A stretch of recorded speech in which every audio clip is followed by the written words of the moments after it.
දැන් මේ ආයතන වල අයිතිකාරයා කවුද ඇත්තටම? මේ ඇස කන නාසය දිව ශරීරය මනස රූප ශබ්ද ගන්ධ රස ස්පර්ශ ධර්ම කියන මේ ආයතන වල අයිතිකාරයා කවුද? දැන් අනිත්‍ය දුක්ඛ අනාත්ම කියලා ලක්ෂණ තුනක් ගැන අපි සාකච්ඡා කරනවා. ත්‍රිලක්ෂණي. මේ අනිත්‍ය දුක්ඛ අනාත්ම කියන ත්‍රිලක්ෂණය සම 40 ආකාර 40කට බෙදලා පෙන්නනවා. එතනදී ඔබට මතක ඇති අනත්ත් ලක්ෂණයට දෙකක් තියෙනවා පරතෝති කිය. පරතෝති කියන්නේ තමාට අයත් නොවන දෙයක් හැටියට නුවණින් දකින්න ඕන. තමන්ට අයිති දෙයක් නෙමෙයි, මට අයිති දෙයක් නෙමෙයි කියලා. එහෙනම් කාටද අයිති? මායයටයි අයිති. මායයට අයිති ස්වභාවය මෙන්න මේ පරතෝති කියලා කියන්නේ. එහෙනම් මේ ආයතන වල හිමිකරුවා කවුද? මායය. දැන් ඔබ දැකලා තියෙන තරම් ওই ලෝකේ ඉන්න ආයතන අපිට 50ක් තියෙනවා, 100ක් තියෙනවා, 200ක් තියෙනවා, 500ක් තියෙනවා කියන මිනිස්සු. ඕන තරම් ඉන්නවා. ආයතන ගොඩාක් තියෙනවා. ඒවට අපි දාගන්න නමකුත් සීමා සහිත අහවලා සහ සමාගම කියලා. දැන් මේ ඇසකර නාසය දිව ශරීරයේ මනස රූප ශබ්ද ගන්ධ රස ස්පර්ශ ධර්ම කියන මෙන්න මේ ආයතන තුලින් රැස් වෙන කර්ම වලට සීමාවක් නැහැ. විඳින දුකට සීමාවක් නැහැ. ඒ නිසා මේ සංසාරයට කෙලවරක් නැහැ. නිවන හැර අවසානයක් නැහැ. කෙලවරක් නැහැ. කවදා හරි දවසක චතුරාර්ය සත්‍ය අවබෝධ නොවුනොත් මොකද වෙන්නේ? සංසාරයට කොහොමද අග්‍ර කෙලවරක් පනවන්නේ? මෙන්න මෙතනයි සංසාරයේ අවසානය කියලා. මේ ගමන මෙන්න මෙතනින් ඉවර වෙන්නේ කියලා කොහොමද කියන්නේ? ඒ ගමන ගොඩනැගෙන දවසකනේ සංසාර චක්‍රේ ගොඩනගන හේතු ඔයාලා බලලා හේතු බිඳ හැරලා ඒ චක්‍රේ නිරුද්ධ කරනව හැර සසර අවසන් ඉන්නේ මෙතනින් කියලා කියන්න පුළුවන් සමතෙක් ඉන්නවද? අර රෝහිතස්ස බ්‍රහ්මයා විශ්වයේ කෙලවර බලන්න කි කාටවත් පුළුවන් ද විශ්වයේ කෙලවර මෙතනයි කියලා කියන්න බෑ. ඒකට හේතුව මොකද? අවිද්‍යාවට තෘෂ්ණාවට කෙලවරක් නැහැ. හොඳට තෝරගන්න ඕනේ. අවිද්‍යාවේ තෘෂ්ණාවේ කෙලවරක් නැහැ. තණ්හාවේ කෙලවරක් නැහැ. අවිද්‍යාවේ කෙලවරක් නැහැ. ඒ නිසා විශ්වයේ කෙලවරක් නැහැ. කොහොමද කෙලවරක් පනවන්නේ? තණ්හාව ඇතිවීමක් තියෙනවද බලන්න. අවසානයක් තියෙනවද බලන්න. කවදා හෝ දවසක චතුරාර්ය සත්‍ය ධර්මය අසා අවබෝධ නොකළොත් මේ ලෝක සත්‍යය තුළ පවතින මේ තණ්හාව දැන් හරි මට ඇති කියලා කියන මිනිහෙක් හම්බ වෙනවද බලන්න. කවදාවත් හම්බ වෙන්නේ නැහැ. ඉතින් ඇති කියලා කිව්වනම් එතනම නතර වීම තියෙනවනේ. ඇති කියලා කියන්නේ නැහැ නේ කවදාවත් හිතෙන්නේ නැහැ නේ. එහෙනම් කවදාවත් මේ තෘෂ්ණාවට කෙලවරක් නැහැ අයියේ. සිත නැමැති මායාවේ උපක්‍රමයේ නෙමේක. අවිජ්ජා තෘෂ්ණාව පවතින තුරුනේ මේ මාර්ග ධර්ම පවතින්නේ. එහෙනම් අවිජ්ජා තෘෂ්ණාවයි කෙලවරක් පනවන්න පුළුවන් ධර්මයක් වුණොත් එහෙනම් ස්වභාවයෙන්ම නිවනටපත් වෙනවා. කවුරුවත් ආය අමුතුවෙන් නිවනටපත් වෙන්න තරන්න ඕනේ. එහෙනම් සම්මා සම්බුදු පියාණන් වහන්සේ නම ලෝකේ පහළ වෙන්නත් ඕනේ. ඇයි ඒ? ස්වභාවයෙන්ම නිවිලා යනවා. කවදා හරි දවසක එහෙනම්. මොකද සංසාරේට අවිජ්ජාවට තෘෂ්ණාවට කෙලවරක් තිබුණා නම් කිසිම දවසක සම්මා සම්බුදු පියාණන් වහන්සේ නම ලෝකෙට පහළ වෙලා උත්තරීතර නිර්වාණ ධර්මයේ දේශනා කරන්න අවශ්‍ය නැහැ. එහෙනම් මේ සියලු සතුන් කවදා හෝ දවසක ස්වභාවයෙන්ම නිවනටපත් වෙනවා කියලා හිත හදා ගන්න තිබුණා. එහෙම වෙන්නේ නැහැ. සම්මා සම්බුදු පියාණන් වහන්සේ නමක් මුණ ගැහිලා උත්තරීතර වූ චතුරාර්ය සත්‍ය ධර්මයේ දේශනා කළා.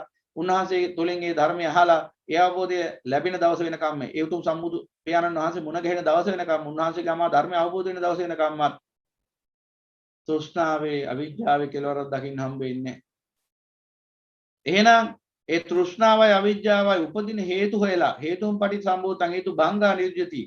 ඒ ධර්ම උපදින හේතු හොයලා ඒ හේතු බිඳ හැරීම තුළින් ඒ හේතු නූපදින තත්ත්වයටපත් කරනවා මිසක් ඒ තෘෂ්ණාවේ ඒ අවිජ්ජාවේ තෘෂ්ණාවේ කෙලවරක් දකින්න බෑ. ඒ අවිජ්ජාවේ තෘෂ්ණාවයි ඒ සිත්තල කෙලවර වෙන මිසක් අවිජ්ජා තෘෂ්ණා කියන මේ ලෝක ධර්ම අවසන් වෙන්නේ නැහැ. ඒ නිසා විශ්වයේ කෙලවරක් නැහැ කවදාවත්. කවුරු හරි හවොත් මේ විශ්වයේ කෙලවරක් තියනවාද කියලා අපිට උත්තරයක් දෙන්න පුළුවන්.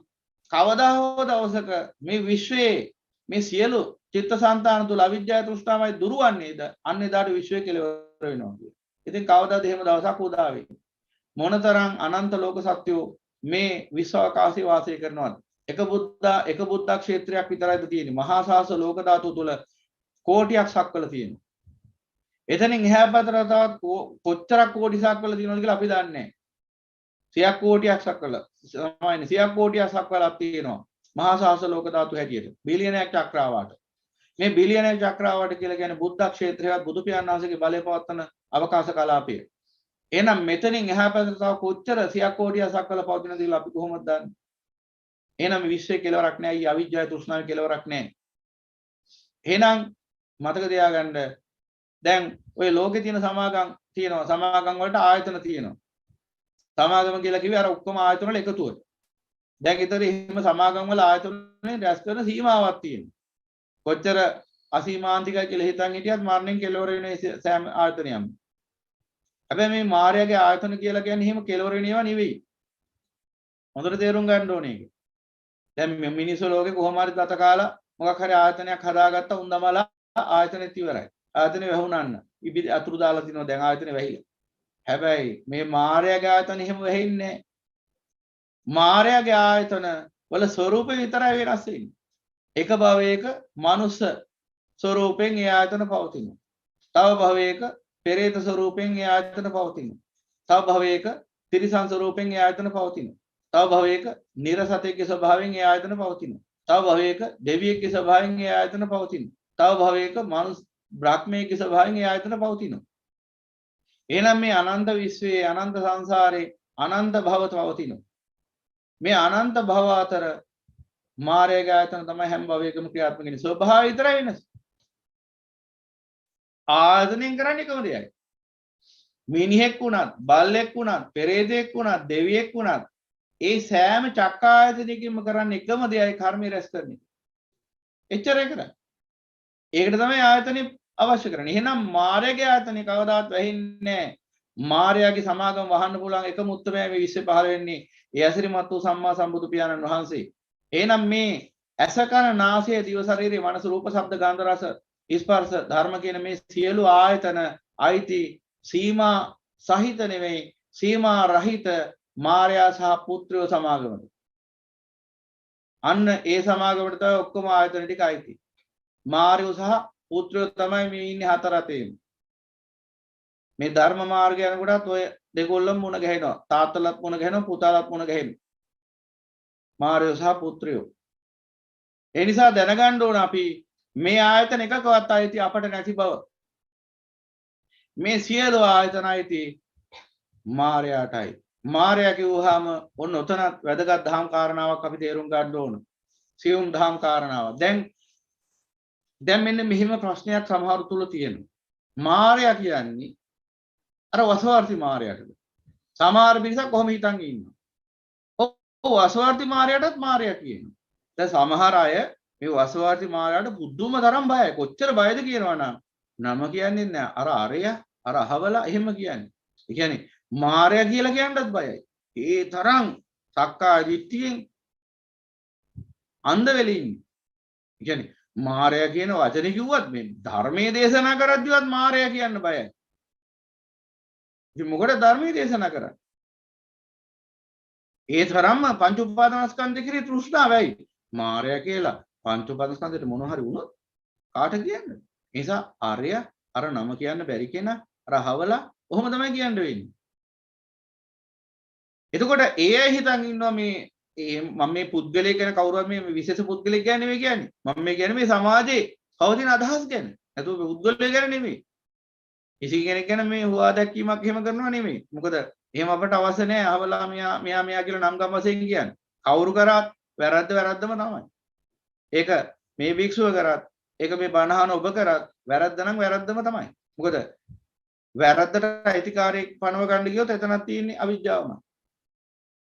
මගේ වැරද්ද ඔබේ වැරද්ද කියලා එහෙම ගන්න බෑ. වැරද්ද කියන එක යම්කිසි ආකාරයක අකුසලයක්. එතකොට මේ අකුසලයේ හෝ කුසලයේ මගේ කියලා එහෙම පනව ගන්න ගියාම අන්න අපි ගත්තා සබ්බේ ධම්මානත් අපිට තේරුන්නේ නැහැ මොකද්ද කිව්වේ කියලා. මේ සියලු ධර්ම ආත්මීය සාරයෙන් ශූන්‍යයි කිව්වේ මොන අර්ථයෙන්ද කියලා තේරුන්නේ නැති වුණොත් ඒවත් අපි කරගහ ගන්නවා මගේ කියලා. වැරද්දත් කරපින්න ගන්නවා මගේ කියලා. ඉතින් වින්තුනි දැන් මෙන්න මේ සියුම් දහම් කාරණාවත් ඕරලා තියෙන හොඳට තේරුම් ගන්න. දැන් මේ වසවාර්ති මායයටත් මායя කියලා කියනවා. සිතටත් මායя කියලා කියනවා. ඒතර දැන් බහුතරයක් දෙනා හිතන් ඉන්න පුළුවන් මායя කිව්වම අර පිට ඉන්න වසවාර්ති මායයටයි මේ මායя කියන්නේ හැමතිස්සෙම කියලා බුදු පියාණන් නෑ. සිතනමදි මායයට තමයි ප්‍රධාන වශයෙන් බුදු පියාණන් වහන්සේ මායя කියන්නේ. හැබැයි වසවාර්ති මායයටත් මායя කියලා කියනවා. ඇයි එහෙම කියන්නේ? මෙන්න මේ හේතුව නිසා. දැන් මේ ඇස කන නාසය දිවසරි දැන් පනවන්න පුළුවන් උපරිම ආයතන ගන්න 6යි. පනවන්න පුළුවන් උපරිම ආයතන ප්‍රමාණය 6යි. චක්කායතනෙ සෝතායතනෙ ඒ කියන්නේ අභ්‍යන්තර වශයෙන් ගත්තොත් චක්කායතනෙ සෝතායතනෙ ගානායතනෙ ජීවායතනෙ කායයතනෙ මනායතනෙ කියලා. ඒව හයක් පනවන්න හේතු වෙලා තියෙන්නේ මේ ලෝකේ පවතින ධාතු ස්වභාවයන් 6යි තියෙන්නේ. පඨවි ආපෝ තේජෝ වායෝ ඊළඟට ආකාශ විඥාන කියලා. එතකොට මෙන්න මේ ආයතන 6න් මේ ඇස කන නාසය දිව ශරීර මනස කියන මේ ඉන්ද්‍රියයන්ගෙන් ගෝචර කරගන්න පුළුවන් ධාතු ස්වභාව 6ක් තියෙන නිසා තමයි උපරිම ආයතන සංඛ්‍යාව 6කට සීමා වෙලා තියෙන්නේ. ඉන්ද්‍රියන් 6කට සීමා වෙලා තියෙන්නේ. ඇහෙන් තේජෝ ධාතුව ස්පර්ශ කරනවා. කනෙන් වායෝ ධාතුව ස්පර්ශ කරනවා. නාසයෙන් ආකාශ ධාතුව ස්පර්ශ කරනවා. දිවෙන් ආපෝ ධාතුව ස්පර්ශ කරනවා. කයෙන් පඨවි ධාතුව ස්පර්ශ කරනවා. මනසෙන් විඥාන ධාතුව ස්පර්ශ කරනවා. මේ විදිහට 6ක් සකස් වෙලා තියෙන මේ ධාතු 6ට ගෝචර කරගන්න පුළුවන් විදිහේ ආකාරය. එතකොට එහෙනම් මේ ලෝක ධාතුව තුල ලෝක ධාතුව කොහොම කාම රූප අරූප කියන තුනමයි තියෙන්නේ. මේ ලෝක ධාතුව තුල පවතින උපරිම ආයතන ප්‍රමාණය අභ්‍යන්තර වශයෙන් ගත්තාම 6යි. බාහිර ආයතන පොඩ්ඩක් පැත්තකින් තියමු. එතකොට අභ්‍යන්තර ආයතන 6යි. බාහිර වශයෙන් උත් ආයතන 6යි. අභ්‍යන්තර සහ බාහිර වශයෙන් 12යි. එතකොට මේ උපරිම ආයතන 12කින් යුක්තව තමයි මේ ලෝක ධාතුව පවතින්නේ. කියන්නේ ලෝක ධාතුව තුළ පවතින පුළුවන් උපරිම ආයතන ප්‍රමාණය අභ්‍යන්තර වශයෙන් 6යි, බාහිර වශයෙන් 6යි, උපරිම 12යි. අභ්‍යන්තර සහ බාහිර කියන ආකාර දෙකටම 12යි. එතකොට හොඳට තෝරගන්න මේ සියුම් තැන. මෙන්න මේ 12 ආයතනියම උපරිම අන්දමින් පරිහරණය වෙන තැනක් තියෙනවනේ. ඒ තමයි පරිනිම්මිත වසවර්ති. උපරිම අන්දමින් චක්කායතනෙ සෝතායතනෙ ගානායතනෙ ජීවආයතනෙ කායායතනෙ මනායතනෙ රූපායතනෙ සද්ධායතනෙ ගන්ධායතනෙ රසායතනෙ පොට්ටබායතනෙ ධම්මායතනෙ කියන මෙන්න මේ ආයතන 12 උපරිම මට්ටමින් පරිහරණය වෙන තැනක් තියෙනවා නම් ඒ තමයි පරිනිම්මිත වසවති දිව්‍යතලය. ඒ කිව්වේ උපරිම කර්ම රැස් වෙන තැන. උපරිම කර්ම රැස් වෙන. දැන් ඔබම දන්නවා බුදු පියාණන් වහන්සේට වැඩියෙන්ම හිංසා පීඩා කරන්න අප කෙනා කවුද කියලා? වසවති මාරයා. වසවති මාර දිව්‍ය රාජයා. එහෙනම් ඒ අය තමයි ආර්ය ශ්‍රාවකයන්ට වැඩිම හිංසා කරලා බුදු පියාණන් වහන්සේට මහ රහතන් වහන්සේට හිංසා පීඩා කරලා ඒ වගේම සම්බුද්ධ ශාසනයට වින කැටලා සම්බුද්ධ ධර්මය යටපත් කරන්න උත්සාහ කරලා අප්‍රමාණ පව් රැස් කර ගන්නව දේව කොට්ටාසය. ඒක එදත් එහෙමයි අදත් එහෙමයි මතුත් එහෙමයි. මොකද ඒකට හේතුව මෙන්න මේ දෙයි. මෙන්න මේ ආයතන 12 උප්පරිම අවිජ්ජාන තෘෂ්ණාවෙන් ක්‍රියාත්මක වෙන නිසා ඒ සිත් තුළ ගොඩ නැගිලා තියෙන අවිජ්ජාව මෙතෙක් කියලා කියන්න බැරි නිසා තෘෂ්ණාව මෙතෙක් කියලා කියන්න බැරි නිසා ඒ සිත් තුළ තියෙන ගොඩ නැගිලා තියෙන සංකල්පීය කාමයේ මේ රාගයවත් සංකල්පීය රාගයවත් කාමයේ තුළ තියෙන අදහසක් මේ සියල්ල මගේ කියලා. දැඩිව බැහැගත් එක. දැඩිව බැහැගෙන තියෙන. මොකද ඇසත් මගේ. මොකද උපරිම මේ ආයතන පරිහරණය වෙන්නේ වසුවාති දෙවිය තුල නිසාම. පරිනිම්මිත වසුවාති දිව්‍ය රාජ්‍ය ඇතුළු ඒ දෙවිවරු තුල තමයි මේ 12 ආයතන වැඩියෙන්ම පරිහරණය වෙන්නේ. ඒ නිසා ඒ අය හිතන් ඉන්නවා ඒ ආයතන වල අයිතිකාරය අපි කියලා. ඒ සියල්ල. මේ ඇහැ කන නාසය දිව ශරීරයේ මනස කියන සියල්ලත් රූප ශබ්ද ගන්ධ රස ස්පර්ශ ධර්ම කියන සියල්ලත් අයිති ඔවුන්ටයි කියලා හිතන් ඉන්නේ. ඒක ඔවුන් තුල තියෙන මිච්ඡා අදහසක්. දැන් උදාහරණයක් ගත්තොත් මම පොඩි උදාහරණයක් යනකොට තෝරගන්න. දැන් මේ වෙනකොට ලෝකේ ඉන්න එක එක ධනවත් පිරිස්. ලෝකේ අංක එකේ ධනවතුන් කියලා කොටසක් ඉන්නවා මේ වෙනකොට. ඒ අයට උපරිම දානිය තියෙනවා ලෝක විශ්ය තුල. ඒ නිසා එයා හිතන් ඉන්නවා ලෝකේම දානිය අපේ කියලා.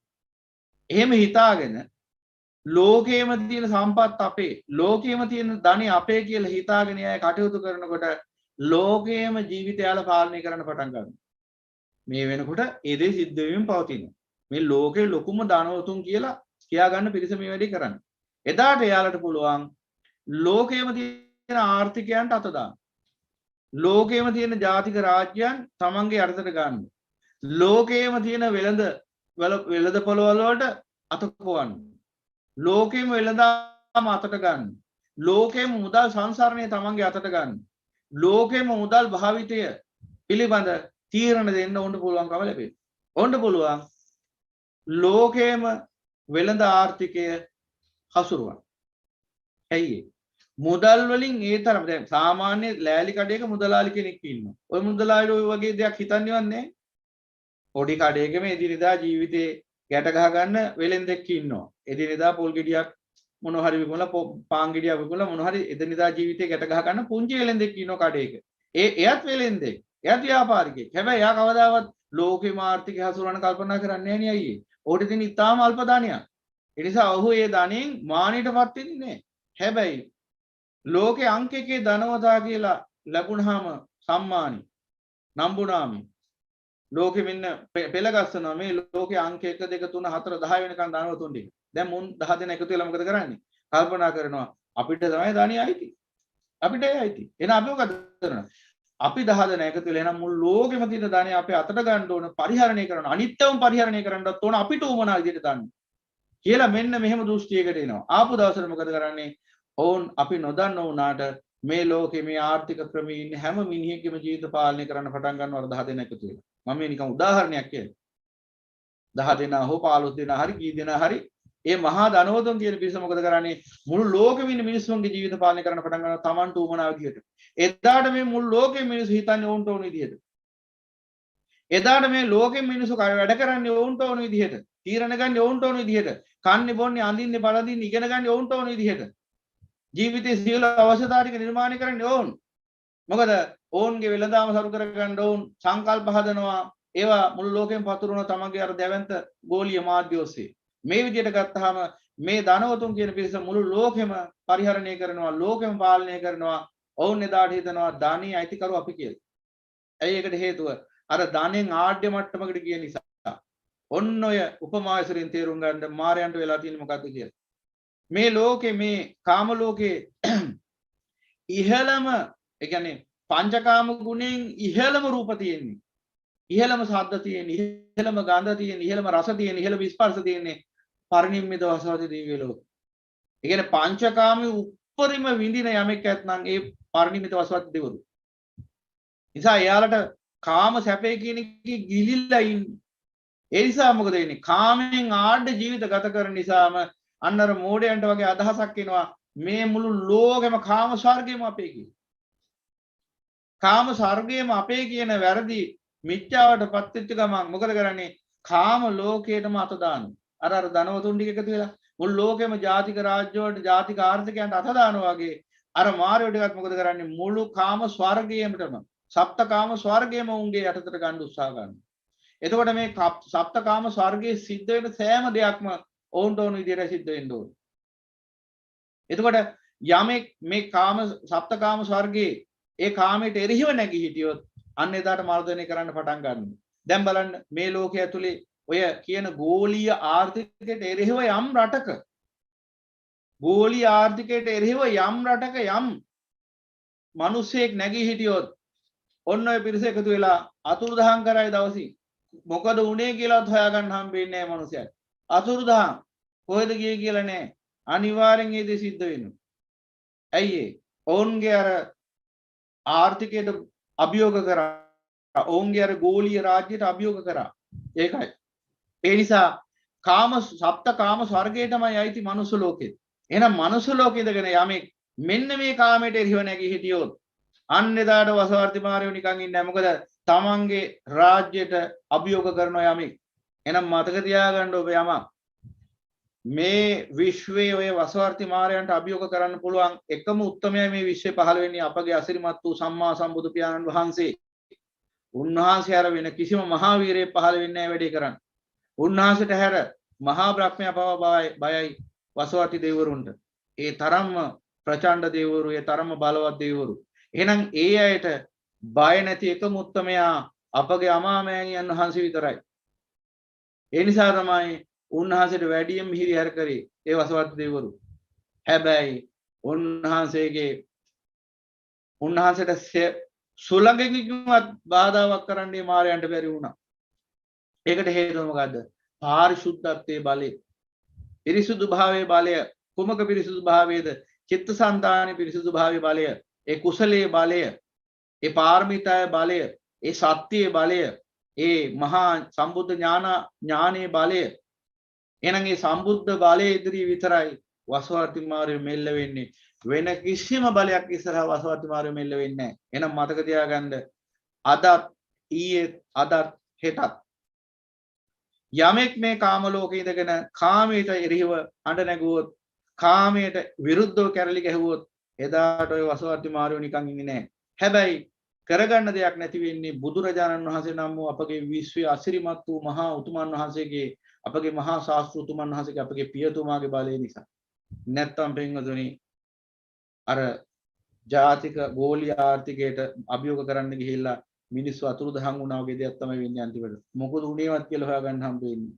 අන්තිමට පිස්සෙක් කියලා නතර වෙයි පිස්සන් කොටි. එච්චරයි වෙන්නේ. ඒ තරම් බලයක් විදහාපානවුන් මේ කාම ලෝකයේ තුල මේ කාමයට එරෙහිව ගහන කැරල්ල තුල. දැන් මේ කතාව ගුහා කෙනෙක් කල්පනා කරන්න පුළුවන් අපිට එහෙම දෙයක් වෙන්නේ නැහැ නේ කියලා. ඔබට එහෙම දෙයක් වෙනවද නැද්ද කියලා බලාගන්න. ඔබ කැරල්ලක් ගහන්න කාමයට එරෙහිව. එදාට බලාගත හැකියි. නැතුව දැන් කෙනෙක් කියනවා මේව කතන්දර කියන්න පුළුවන්. විවිධාකාරීව අදහස් කියන්න පුළුවන්. ඔබ අත්දැකීම ලබන්න ඕන නම් ඔබ කැරල්ලක් ගහලා බලන්න ජීවිතය පිළිබඳ බලාපොරොත්තු අත්හැරලා කාමයට එරෙහිව සම්මා සම්බුදු පියාණන් වහන්සේගේ අමාදහම ලෝකයට පතුරවන්න එදාට මොකද වෙන්නේ බලන්න. ඒ කියන්නේ මං කියන ඔබට කරදරයක් විපතක් වෙනවා කියන එක නෙවෙයි අදහස් කරන්නේ. එදාට අත්දකින්න පුළුවන් මාර බලය කියන්නේ මොකක්ද කියලා. ඒ නිසා පින්වතුනි මේ සියලුම කාරණා පැහැදිලි කරේ මොකක් නිසාද?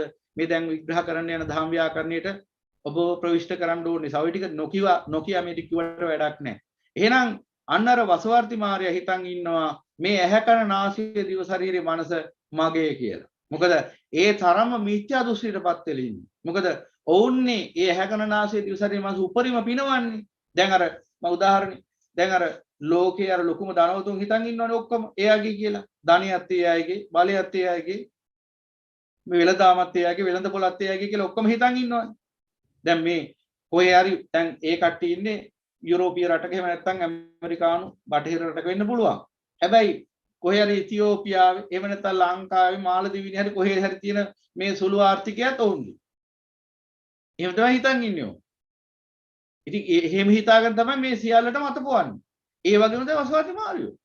ඒ අය ඉන්නේ පරිණිමිත වසවර්ති වුණාට. එතනින් පහළ තියෙන දිව්‍ය තලවලත්, මනුස්ස තලයේ අර සතර පායට යන්නේ කි ගන්න දෙයක් නැති නිසා. මේ සප්ත කාම ස්වර්ගයේම මේ සියලු ප්‍රපංච ධර්මයන්ගේ අයිතිකාරය ඔවුන් කියලා හිතන්නේ. ඇස කර නාසය දිව ශරීරය මනස රූප ශබ්ද ගන්ධ රස ස්පර්ශ ධර්ම මේ 12 ආයතනෙම අයිතිකාරයෝ තමන් කියලා හිතාගෙන ඔවුන් ඉන්නේ. අන්න ඒ තරම් මුලාවටපත් වෙලා මොකක්ද ඒකට හේතුව කාමයෙන් ඒ තරම් ආඩ්‍ය ජීවිතයක් ගෙවන්නේ. ඒ නිසා ඒ කාමයේ දනවන්නා වූ කාමයට උපකාර වන්නා සියලු ආයතන අපේ කියලා උන් හිතාගෙන ඉන්නේ. ඔහොම හිතාගෙන වසවර්ති මාර්යා කටයුතු කරනවා. දවසක් සම්මා සම්බුදු පියාණන් වහන්සේ සවැත් නුවර ජේතවනාරාමේ එලිමහානක වැඩ සිටිමින් භික්ෂුන් වහන්සේලාට ධර්මයේ දේශනා කරනවා. දේශනා කරන්නේ මේ ආයතන ගැනයි. මේ ඇස කන නාසය දිව ශරීරයේ මනස රූප ශබ්ද ගන්ධ රස ස්පර්ශ ධර්ම කියන මෙන්න මේ ආයතන ගැන දේශනා කරනවා. සූත්‍රයේ කස්සක සූත්‍රයේ මහා සංයුක්තේ. දැන් මේ විදිහට බුදු පියාණන් වහන්සේ ධර්මයේ දේශනා කරද්දී වසවර්ති මාර රාජයා දිව්‍ය රාජයා බැලුවා දැන් බුදු පියාණන් වහන්සේ මනාකොට ධර්මයේ දේශනා කරනවා. භික්ෂුණුත් මනාකොට ධර්මයට කන් දීගෙන ඉන්නවා. හැමෝම සෝතාවදානින් බණ අහනවා. මේ වෙලාවේ මේ ධර්මයේ මොවුන් අහගෙන හිටියොත් මේ ධර්මයේ තුලින් ඔවුන් අවබෝධයටපත් වෙනවා. එතකොට තවත් පිරිසක් මේ ලෝකේ කාමයට එරෙහිව නැගී සිටිනවා. තවත් පිරිසක් කොළඹවනවා. කාමයෙන් නික්මෙන්න. මොකද කාමයේ තුල දැන් වසවර්ති මාර්ගයේ තියෙන ප්‍රශ්නේ තමයි යමෙක් උතුම් වූ චතුරාර්ය සත්‍ය ධර්මය අවබෝධ කරපු ගමන් කාමයේ දුක වශයෙන් දකින්න පටන් ගන්නවා. අනිත් පැත්තට. ඒ කියන්නේ ඔහුගේ චින්තනේ නික්මෙනවා. ඒක වෙන එක්ක අබ්බේ. ඔහුගේ චින්තනය තමයි කාමයේ සැපයි. කාමයේ සැපයි කියන චින්තනයෙන් පිටට පරිබාහිර වශයෙන් චින්තනයක් ගොඩනගෙනවා ලෝකෝත්තර චින්තනය කියලා. පටිසෝතගාමී චින්තනය. පටිසෝතගාමී චින්තනයටපත් වෙන නිසා මොකද වෙන්නේ? තමන්ගේ ගොඩ එන්න අඩු වෙනවා. තමන්ට ආයිත් මේ කාම ස්වර්ගයේ තියෙන යම්කිසි බලයක් නැත්නම් ඒක පොඩ්ඩක් හරි අඩු වෙනවා. ඒ බුදු පියාණන් වහන්සේ ප්‍රමුඛ ආර්ය මහා සංඝ රත්නය විතරයි බලයට බලපෑම් කරන්නේ. ඒ නිසා පුළුවන් තරම් උත්සාහ ගන්න සම්බුද්ධ ශාසනය නසන්න. එතකොට සම්මා සම්බුදු පියාණන් වහන්සේ ධර්මයේ දේශනා කරනකොට භික්ෂුන් වහන්සේලා ඊටාම අවධානයෙන් මේ ධර්මය අහනකොට වසවර්ති මාර්යා කල්පනා කරනවා මෙහෙම ගියොත් මෙහෙම බණ අහන්න ඉඩ හැරියොත් එහෙම අනිවාර්යෙන් මේ උන්වහන්සේලා අවබෝධයටපත් වෙන නිසා මම මේ අවධානය බිඳින්න ඕන. අවධානය බිඳින්න ඕන. ඒසයි මම ඔන්න ඔබටත් කියන්නේ මාරෙක් වෙන්නට එපා කියලා. දැන් බුදුරජාණන් වහන්සේගේ ධර්මයේ දේශනා කරන කිසිම තැනකදී කිසිම ආකාරයකින් අනුචිත හැසිරීමක් පවත්වන්න එපා. දැන් බලන්න මේ කියන කතාව. ඒ කියන්නේ දැන් පිරිසක් අවධානයෙන් බනහගෙන ඉන්නකොට එකපාරටම කෙනෙක් ඇවිල්ලා හයියෙන් මේ දොරට ගහලා දොර අරින්න. දැන් මොකද වෙන්නේ?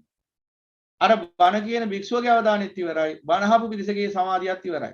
දෙකොල්ලන්ම සමාධිය ඉවරයි, ධර්ම දේශනාවත් ඉවරයි. අපිට තියෙන්නේ අපි සම්මා සම්බුදු පියාණන් වහන්සේ කියන්නේ විශ්වයේ අසම සම උතුමාණන් වහන්සේනේ.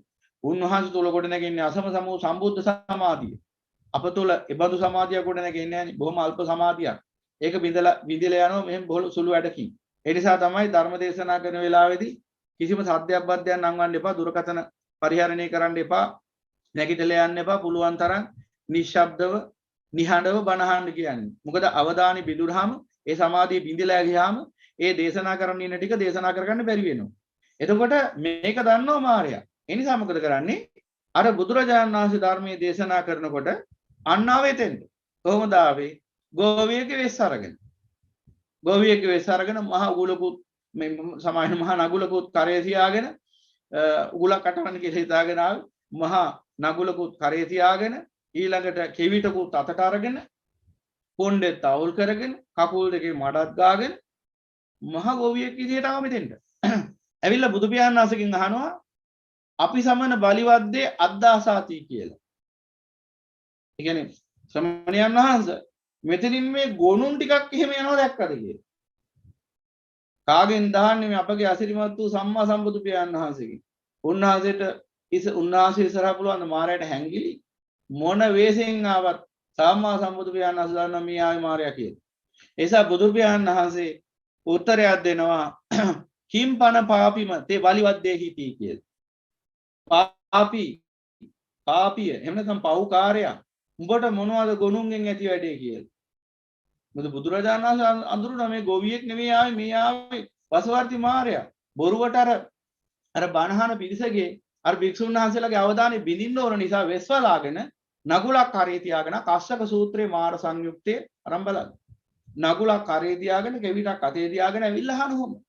ඉතින් බුදු පියාණන් වහන්සේ උත්තරේ දුන්නා පව්කාරයා උඹට ගොනුන්ගෙන් ඇති වැඩක් නැහැ බොයි බොරුවටනේ ආවේ කියලා මම දන්නවා කියන එක තමයි උන්වහන්සේ ඇඟෙව්වේ. මෙහෙම ඇඟෙව්වට පස්සේ වසවාසි දන්නවා තවදුරටත් මෙතන සංගවිල ඉඳලා තේරුම්ක් නැහැ. ඊට පස්සේ ඔන්න නියම ස්වභාවයට එනවා. ඇවිල් ඉවර වෙලා ඔන්න තමන්ගේ අදහස බුදු පියාණන් වහන්සේට ඔහු ප්‍රකාශ කරනවා. මමේව සමන චක්කු මම රූපා මම චක්කු සම්පස්ස විඥානායතන කුහින් මේ සමන ගාන්ත්වා මොක්කසි මමේව සමන චක්කු මහන නැත්නම් බුදු පියාණන් වහන්සේට ආමන්ත්‍රණය කරන ශ්‍රමණයන් වහන්සේ මේ ඇස මට අයිති. මම රූපා මේ රූපත් මගේ. මේ ඇහත් අයිති මට. මේ රූපත් මගේ. චක්කු සම්පස්ස විඥානායතන මේ චක්කු සම්පස්සයත් මගේ.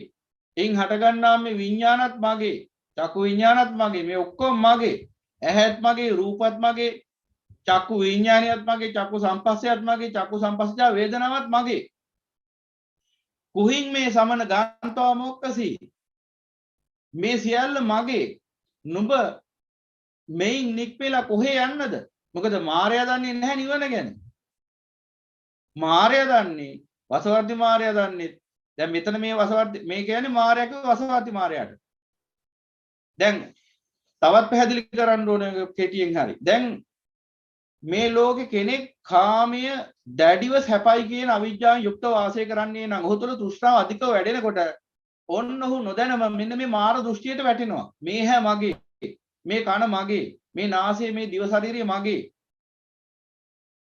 මේ මනස මගේ, මේ රූප ශබ්ද ගන්ධ රස ස්පර්ශ ධර්ම මගේ, මේ සියල්ල මගේ කියලා දැඩිව උපාදාන වෙනවා මේක. දැන් ඔබ ඕනතරම් දැකලා තිනේ ඔබේ සමාජයේ දැන් ඔය රූපේ නිසා උද්දාමයටපත් වෙලා ආඩම්බරයටපත් වෙලා අහංකාරයටපත් වෙච්ච පිරිස ඉන්නේ. ස්ත්‍රීන් හෝ පුරුෂයන්. ඒ අය මොකද කරන්නේ? අන මාර දෘෂ්ටි ඉන්නේ. ඒ තමයි මේ සියල්ල මගේ කියලා ගන්න. එයාලා මේ රූප ශබ්ද ගන්ධ රස ස්පර්ශ ධර්මත් දැඩිව ගන්නවා මගේ කියලා. ඇස කන නාසය දිව ශරීරය මනසත් දැඩිව ගන්නවා මගේ කියලා. එහෙනම් මෙන්න මේ ආයතන 12 දැඩිව මමත්වෙන් ගැනීමට තමයි මාර දෘෂ්ටිය කියන්නේ. දැඩිව ගන්නවා මේ සියල්ල මගේ කියලා. දැන් ඒකේ උපරිම ඉන්න කෙනා තමයි රසවර්ති මාර්යා. මොකද උපරිම එතන ඉන්නේ. එයා තමයි 12න් උපරිම ප්‍රයෝජන ගන්න. ඒකයි. මං කිව්වේ ඒකයි. දැන් සල්ලි කියන එක හැමෝ තුලම තියෙනවා. හැමෝ ගාම අඩු වැඩි වශයෙන් මුදල් තියෙනවා. හැබැයි ලෝකේ අංක එකේ කියලා ධනවතෙක් ඉන්නවා. එයා ගාව අති බහුතරයක් ධනෙ තියෙනවා. ට්‍රිලියන ගාණක්. එතකොට එයා හිතනවා එයාට අති බහුතරයක් ධනෙ තියෙන නිසා එයාට අදහසක් දෘෂ්ටියක් ඇති වෙනවා සියලු ධනෙ වගේ කියලා. අන්න එහෙම එකක් මේ මායයටත් වෙලා තියෙනවා. හැමෝම තුල මේ පංච උපාදාන ස්කන්ධය පිළිබඳව මේ සක්කාය දිට්ඨිය අඩු වැඩි වශයෙන් පවතිනවා. සක්කාය සංඥා චිත්ත. මේ කාමයේ පිළිබඳ දෘෂ්ටාව අඩු වැඩි වශයෙන් පවතිනවා. හැබැයි මේ ලෝකේ මිනිස්යන්ට හරි අනිකුත් පහළ දිව්‍ය ලෝකවල ඉන්න දෙවියන්ට තියෙන කාමයේ දිහා බැලුවාම ඊටාම අල්ප කාමයක් නිසා ඒ අයට තියෙන්නේ. ඒ අයගේ තෘෂ්ණාව එච්චරම බලවත් එකක් නෙමෙයි. සාපේක්ෂව බැලුවාම. හැබැයි වසවර්ති මාර්යාට තියෙන එහෙම කාමයක් නෙමෙයි. සාකල්යෙම පිරිපුන් කාමයක්. කොච්චර පිරිපුන් කාමයක්ද කියනවනම් පරිනිම්මිත වසවර්ති යම් දිව්‍යාංගනාවක් පහළ දිව්‍ය ලෝකයක දෙවියෙක් දැක්කත් එයා කාමයෙන් මුසපත් වෙනවා. මිනිසෙක් දැක්කොත් එහෙම කාමයෙන් සිහි මුර්ජා වෙනවා. ඒ තරම්ම පංචකාම ගුණෙන් ආඩ්‍ය අනූන අරමුණු තමයි පංචකාම පරිනිම්මිත වසවර්ති පවතින. ඒ නිසාම එයා හිතා ගන්නවා අර ලෝකෙම අර ධනිය අර මගේ කියලා හිතන අර ලෝක ධනවතුන් වගේ මේ අයත් හිතා ගන්නවා ලෝකෙම මේ ඇස කරන ආසය දිව ශරීරයේ මනස මේ සියල්ල මගේ මේ සියල්ල තුලින් ලබන මේ අරමුණු සියල්ල මගේ ඒ නිසා හටගන්න මේ සියලු සම්පස්සයන් මගේ අනාදි වශයෙන් මේ සියල්ල මගේ මට උමනා විදිහට මේ සියල්ල තියෙන්න ඕන කියලා. එහෙම හිතාගෙන ඒ කට්ටිය මුළු සප්ත කාම ස්වර්ගයම පාලනය කරන්න පටන් ගන්නවා. ඕක තමයි වෙන්නේ. එතකොට මේ මායя දන්නේ නැහැ මේ මායя හිතන් ඉන්නේ එතකොට මේ ටිකෙන් පිට යමක් නැහැ කියලා. ඒ කියන්නේ යමෙක්ට මෙන්න මේ රූපය ඇස රූපය චක්කු විඥානේ චක්කු සම්පස්සේ චක්කු සම්පස්සා වේදනා කන සද්දය සෝත විඥානේ සෝත සම්පස්සේ සෝත සම්පස්සා වේදනා යන දිවසින් මෙන්න මේ විදිහට එකකින් පහ ගානේ 35ක් තියෙනවා. මේ 35 හැර කෙනෙක්ට නිදහස් වෙන්න පුළුවන් වෙන තැනක් නැහැ. කියන්නේ වෙනපත් වෙන්න තැනක් නැහැ. ඉන්නවනම් මේ 12ම තමයි මේ ටිකේම තමයි මේ 12 ඉන්න ඕන. නැත්නම් අර 35 යන දිවසෙන් විග්‍රහ කළොත් මේ 35ම තමයි කරකෙන්න ඕන. මෙතනින් එහා හිතන්න දෙයක් නැහැ කියලායි මාරය හිතන්නේ. මොකද ඔහුට කවදාවත් නිර්වාණය අවබෝධ වෙන්නේ නැහැ. අවබෝධ වුණා නම් කවදාවත් බුදු සසුනට වින කටින් දෙන්නේ නැහැ. නිර්වාණය අවබෝධ වෙන්නේ නැහැ කවදාවත්. අවබෝධ නොවෙන නිසාම තමයි උතුම් වූ සම්බුද්ධ ශාසනයත් එක්ක ගැටෙන්නේ. ඉතින් ඊළඟ තවත් දෙයක් කියන්න ඕන. මොකද මේ ඔක්කොම අයිති මේ ඕහාරික ධර්මයට. දැන් මේ ටික දන්නේ නැතුව මේ දැන් මේ සූත්‍රය පැහැදිලි කළොත් එහෙම මම මේ ටික දේශනා කරන්නේ නැතුව ඔබට දැන් කෙනෙක්ට හිතෙන්න පුළුවන් අපේ ඩේටා ටික කැපෙනවා මාතෘකාවට අදාළ නැද්ද කියලා. දැන් ওই ටික කියන්නේ නැතුව කස්සක සූත්‍රය විතරක් කිව්වොත් ඔබට ආතප්පාතක් නැති වෙන ඊට පස්සේ මායя හොයාගන්න බැරි වෙන කවුද මායя කියන්නේ කියලා. ඊට පස්සේ තර්ක කරන්න ගනි මායя කියන්නේ මේ සිතටද මායя කියන්නේ අර වසවාතියටද කියලා ඊට පස්සේ ඔන්න මහ තර්කවාද ගොඩක්. මේ තේරුම් ගන්න මේ සියුම් ධර්මයක් මෙතන තියෙන්නේ. මේ සිතේ ස්වභාවයත් ඕකමයි. ඒ සිතට දැඩිව ග්‍රහණය වුණාම ඒ ග්‍රහණය වෙච්ච තැන යම්කිසි සත්‍ය පුද්ගලයෙක් වශයෙන් විද්‍යමාන වන යමෙක් නැත්නම් එයාටත් මායя කියලායි කියන්නේ. එහෙනම් ඇයි වසවාති දෙවිවරුන්ට මාර දෙවිවරු කියන්නේ? උපරිම සිතට ග්‍රහණය වෙලයි. ඒකේ අවිජ්ජාය පතුලින් තෘෂ්ණාය පතුලින් ඒ නිසා වුන් උපරිම වශයෙන් තමන්ගේ චිත්තසංතානයේ ග්‍රහණය වෙලා ඉන්න නිසා ඔවුන්ටත් කියනවා මායя කියලා. අන්නේ අර්ථයෙන් මායя කියන්නේ. හොඳට තෝරගන්න. උපරිම ග්‍රහණය වෙලා ඉන්නේ. ඉතින් ඒක නිසා ඒ කාරණාව තේරුම් නොකර මේ කියන ටික ඔබට තේරෙන්නේ නැහැ. ඒ නිසා හොඳට අහගන්න මේ සියුම් දහම් කාරණාව මෙතන සැඟ වෙලා තියෙන එක හොඳට තෝරගන්න. එදාට ඔය විවිධාකාර තමන්ට තේරෙන මට්ටමේ විවිධාකාර අදහස් දක්වන්න යන්නේ නැහැ ලෝකයට. ඒ වගේම තමයි මේ தත්ත්වය ඔබ තේරුම් ගන්න ඕන අනිවාර්යෙන් මග වඩනවා නම්. මොකද කවදා හෝ කොතනකදී හෝ මේ අත්දැකීම් වලට අපිට මුහුණ දෙන්න සිද්ධ වෙනවා මේ මාර්ගය යනකොට ඒක ඒකාන්තයි. ඒක කවුරු හරි නෑ බුදුරජාණන් වහන්සේට විතරයි මාර්යෝ බලපෑවේ අනිත් අයට එහෙම ඉන්නේ නෑ අනිත් අයට එහෙම බලපෑමක් නෑ කියලා කවුරු හරි කියනවා නම් ඒ අයගේ අවබෝධය මට්ටම මේක. පංච මාර්යෝ පරාජයටපත් කරන්න ඕනේ හැම කෙනෙක්ම. ක්ලේශ මාර, අபிසංකාර මාර, ස්කන්ධ මාර, මච්චු මාර, දේවපුත්‍ර මාර. එතකොට මේ මාර්යෝ 5 දෙනා පරාජයටපත් කිරීමේදී අන්න පංච මාර්යයන්ගෙන් 4 දෙනෙක් සිතත් එක්ක සම්බන්ධයි. ක්ලේශ කියන්නේ ක්ලේශ මාර්ග කියන්නේ හැමතිස්සෙම හිත කිලුට වෙන්න දරන උත්සාහය. දැන් මේ වෙලාව වුණත් බණ අහගෙන ඉන්නකොට ඔබේ හිත ඇතුලේ ක්ලේශ මාර්ය આવොත් එහෙම දැන් එයා යෝජනා කරන්න පුළුවන් බණ ඇහුව ඇති දැන් අපි සින්දුවක් අහමු කියලා. නැත්නම් අපි චිත්‍රපටියක් බලමු කියලා. අන ක්ලේශ මාර්ය. ඒකේ දැන් මේ බණ අහගෙන ඉන්නකොට ඔබේ හිත සුද්ධ වෙනවා, පිරිසිදු වෙනවා, විසුද්ධ වෙනවා. මේ පිරිසුදු භාවය පවත්වාගෙන යන්න ඉඩ දෙන්නේ නැහැ. සිත විසින්ම. සිත කියනවා දැන් මේ හිත අපිරිසුදු කරගමු කියලා. අපිරිසුදු කරගන්න නම් යම් ආස්වාදයක් පසුපස ලුහුබදින්න ඕනේ. එහෙම නැත්නම් අර දේශ මොහ දෙකෙන් එකක් එන්න ඕනේ. රාග දේශ මොහ තුනෙන් කුමක් මතු වුණත් මේ වෙලාවේ හිත අපිරිසුදු වෙනවා. ඉතින් ලේසියෙන්ම හිත අපිරිසුදු කරගන්න පුළුවන් ක්‍රමය තමයි ආස්වාදයක් සිහිපත් කරලා දීලා ඒ කරා ඔබ යොමු කරන එක. දැන් මේ වෙලාවේ බණහන ගම අපිට සිහිපත් කරලා දෙන්න පුළුවන් ආස්වාදය. එහෙම වුණොත් එහෙම අන ක්ලේශ මාර්ගයට අහු වුණා වෙනවා මේ වෙලාවේ. එහෙනම් මේ පැය ගානක් තියන් ඔබ පැය ගානක් තියාගෙන මේ බණ දේශනා කරන්න. මෙන්න මේ මාර්යයන්ගෙන් ඔබ නිදහස් කරන්න. සිත නැමැති මාර්යෝ 4 දෙනෙක් ඉන්නවා. සිත නැමැති මාර්යා තුල ඉන්නවා අනුමාර්යෝ 4 දෙනෙක්. පිටතින් එක්කෙනෙක් එනවා. ඒකයි අන්තෝ ජටා බහ ජටා ජටා පටිතාපජා කිව්වේ. ඇතුළෙත් ගැට පිටත් ගැට කිව්වේ. එහෙනම් මෙන්න මේ සියලු මාර්යයන් පරාජයටපත් කරන්න පුළුවන් අමා ධර්මයේ බුදු පියාණන් වහන්සේගේ අමා ධර්මයේ පමණයි. ඒ අමුතු ධර්මය ඇහෙනකොටයි ඔබ මේ මාර්ග ග්‍රහණයෙන් නිදහස් වෙන්නේ. ඒත් බොහෝ දෙනාට එහෙම අහගෙන ඉන්නත් බෑ. ක්ලේශ මාර්යාගෙන් එනවා බලපෑමක් දැන් ඇති. දැන් ඵලයන් දැන් ගිහිල්ලා මොන හරි ආස්වාදයක් විඳපන්. එතනින් ඉවරයි ධර්මයේ. එහෙනම් ඕන ක්ලේශ මාර්යා කිව්වේ ආස්වාදයේ විනිමින් හිත කෙලසන්න, කිලුටු කරන්න, අපවිත්‍ර කරන්න දරන උත්සාහය. හිත විසීමයි මේ උත්සාහය දරන්නේ. රාග දේශ මොහ විඥානයන්ගෙන්මයි මේ සිද්ධ වෙන්නේ මේ ක්‍රියාදාම. ඒ ක්ලේශ මාර. ඊළඟට අபிසංකාර මාර කියනවා. අபிසංකාර මාර කියන්නේ අම්ම ආස්වාදයක් විඳලා එකපාරක් ඇති කියන්නේ නැහැ. දැන් සම්මුතික වශයෙන් ගත්තාම නැවත නැවත අපි මිනිස්සෙක් හරි සත්වෙක් හරි වශයෙන් ගත්තාම නැවත එකම ආස්වාදි විඳ යනවා ඉස්සරහට. දැන් අපි හිතන්නේ ඒක ජීවත් වීම. අපේ ජීවිතේ අරමුණ ඒකයි අපි ඉපදුනේ ඒකටයි. අපි මේ විඳින්න නොවේ විඳවන්න නොවේ විඳින්නයි ජීවත් වෙන්නේ කියලා හිතාගෙන ආස්වාද විඳින එකයි අපේ ජීවිතේ අරමුණ කියලා හිතාගෙන ඔහොම විඳ යනවා. අපි දන්නේ නැහැ මේ අபிසංකාර මාර්ගයට අහු වෙලා ඉන්නේ කියලා. ඇයි එකපාරක් ආස්වාදයක් විඳලා නතර කරගන්න බැරි? එහෙම වුණොත් එහෙම එතනින් එහාට කර්ම රැස් වෙන්නේ නැතුව යනවා. ඇයි ආස්වාදයක් වින්දාම තෘප්තියටපත් වෙන්නේ නැත්තේ? ඒ මොහොතේ විතරයි තෘප්තියටපත් වෙන්නේ. ඒ මොහොතට ඒ පවතින කොන්දේසි වලට අනුකූලව කායික වශයෙන් හෝ මානසික වශයෙන් ඒ පවතින අවකාශයට අනුකූලව ඒ මොහොතේ තෘප්තියටපත් වෙනවා తాවකාලිකව. පූර්ණ වශයෙන් සම්තෘප්ත වෙන්නේ නැහැ. එහෙම වුණා නම් ආයි එකම ආස්වාදේ හොයන්න වෙන්නේ නැහැ. එහෙනම් එහෙම නොවෙන්නේ ඇයි? එහෙම වුණොත් එතන ඉහට කර්ම රැස් වෙන්නේ නැති නිසා. ඒ නිසා කිසිම කෙනෙක්ට අතිත්තෝ කිව්වේ ඒකයි ධර්මයේ තුල අතිත්තෝගේ තෘප්තියටපත් වෙන්න බෑ. කිසිම දෙයකින්. ඇයි ඒ? යමකින් තෘප්තියටපත් වුණොත් එතනම ගමන ඉවරයි. එතනම මායයි ගමන ඉවරයි. එහෙනම් මායයා මෙතනදී තෘප්තියටපත් වෙන්න නොදී දිගින් දිගට මේ ආස්වාදයේ ලුහු බැඳගෙන ඉස්සරහට යනවා.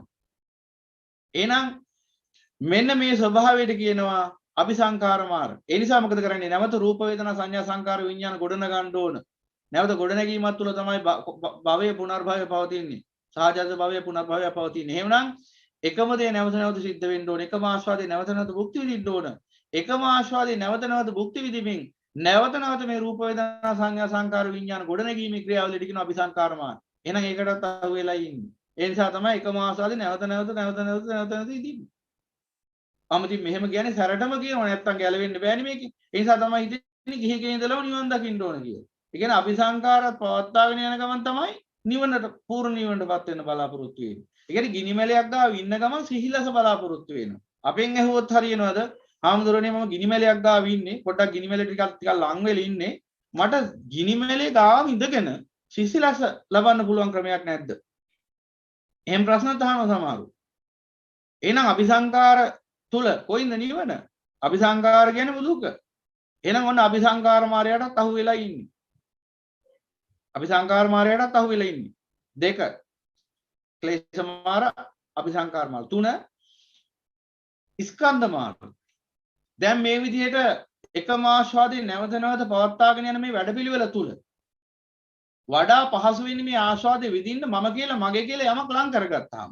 රූප වේදනා සංඥා සංකාර විඥාන මගේ කරගෙන මම කරගෙන මගේ ගොඩට එකතු කරගත්තාම තමයි පහසුවෙන්ම අවශ්‍ය වෙලාවට මේ තුච්ච නින්දේ සිතට ඒ ආස්වාදේ ලං කර ගන්න පුළුවන්කම ලැබෙන්නේ. ඒ ආස්වාදයේ තුලින් කර්මයක් උපදව ගන්න පුළුවන්කම ලැබෙන්නේ. යම්කිසි නිමිත්තක් ළඟ තියෙනකොට හොඳයි නිලේසි. ඒ නිසා මොකද වෙන්නේ හැම මොහොතකම සිතට පුළුවන්කම තියෙනවා ඒ නිමිත්ත පරිහරණය කරන කර්මය උදෙසා. ඉතින් ඒ නිසා මොකද වෙන්නේ ඔය සියල්ල මම කරලා මගේ කරලා ලං කර ගන්නවා මගේමයි කියලා. අනිත් ස්කන්ධ මායය. ඒකටත් අහු වෙන්නේ. එහෙනම් මේ ලෝකයා ඔය ක්ලේශ මායයටත් ගොදුරු වෙලා ඉන්නේ. ඒ කිව්වේ කොයිම වෙලාවකවත් හිත පිරිසුදු තියාගෙන ඉන්න බෑ. හැම තිස්සෙම හොයන්නේ හිත අපිරිසුදු කරන ක්‍රමයක්. දැන් ඔබ තුලත් ওই ක්‍රමය නම් තියෙන. කියන්නේ ඔබ උදේ නැගිට වෙලා ඉඳලා රෑ නිින්දට යනකම්ම ඔබ හිත පිරිසුදුව තබාගෙන ඉන්න උත්සාහ ගත්තත් ඔබට හිත පිරිසුදුව තබාගෙන ඉන්න ඉඩක් ලැබෙන්නේ නැත්නම් මතක තියාගන්න ඔබේ ක්ලේශ මායය බලවත් කියලා. ක්ලේශ මායය බලවත්.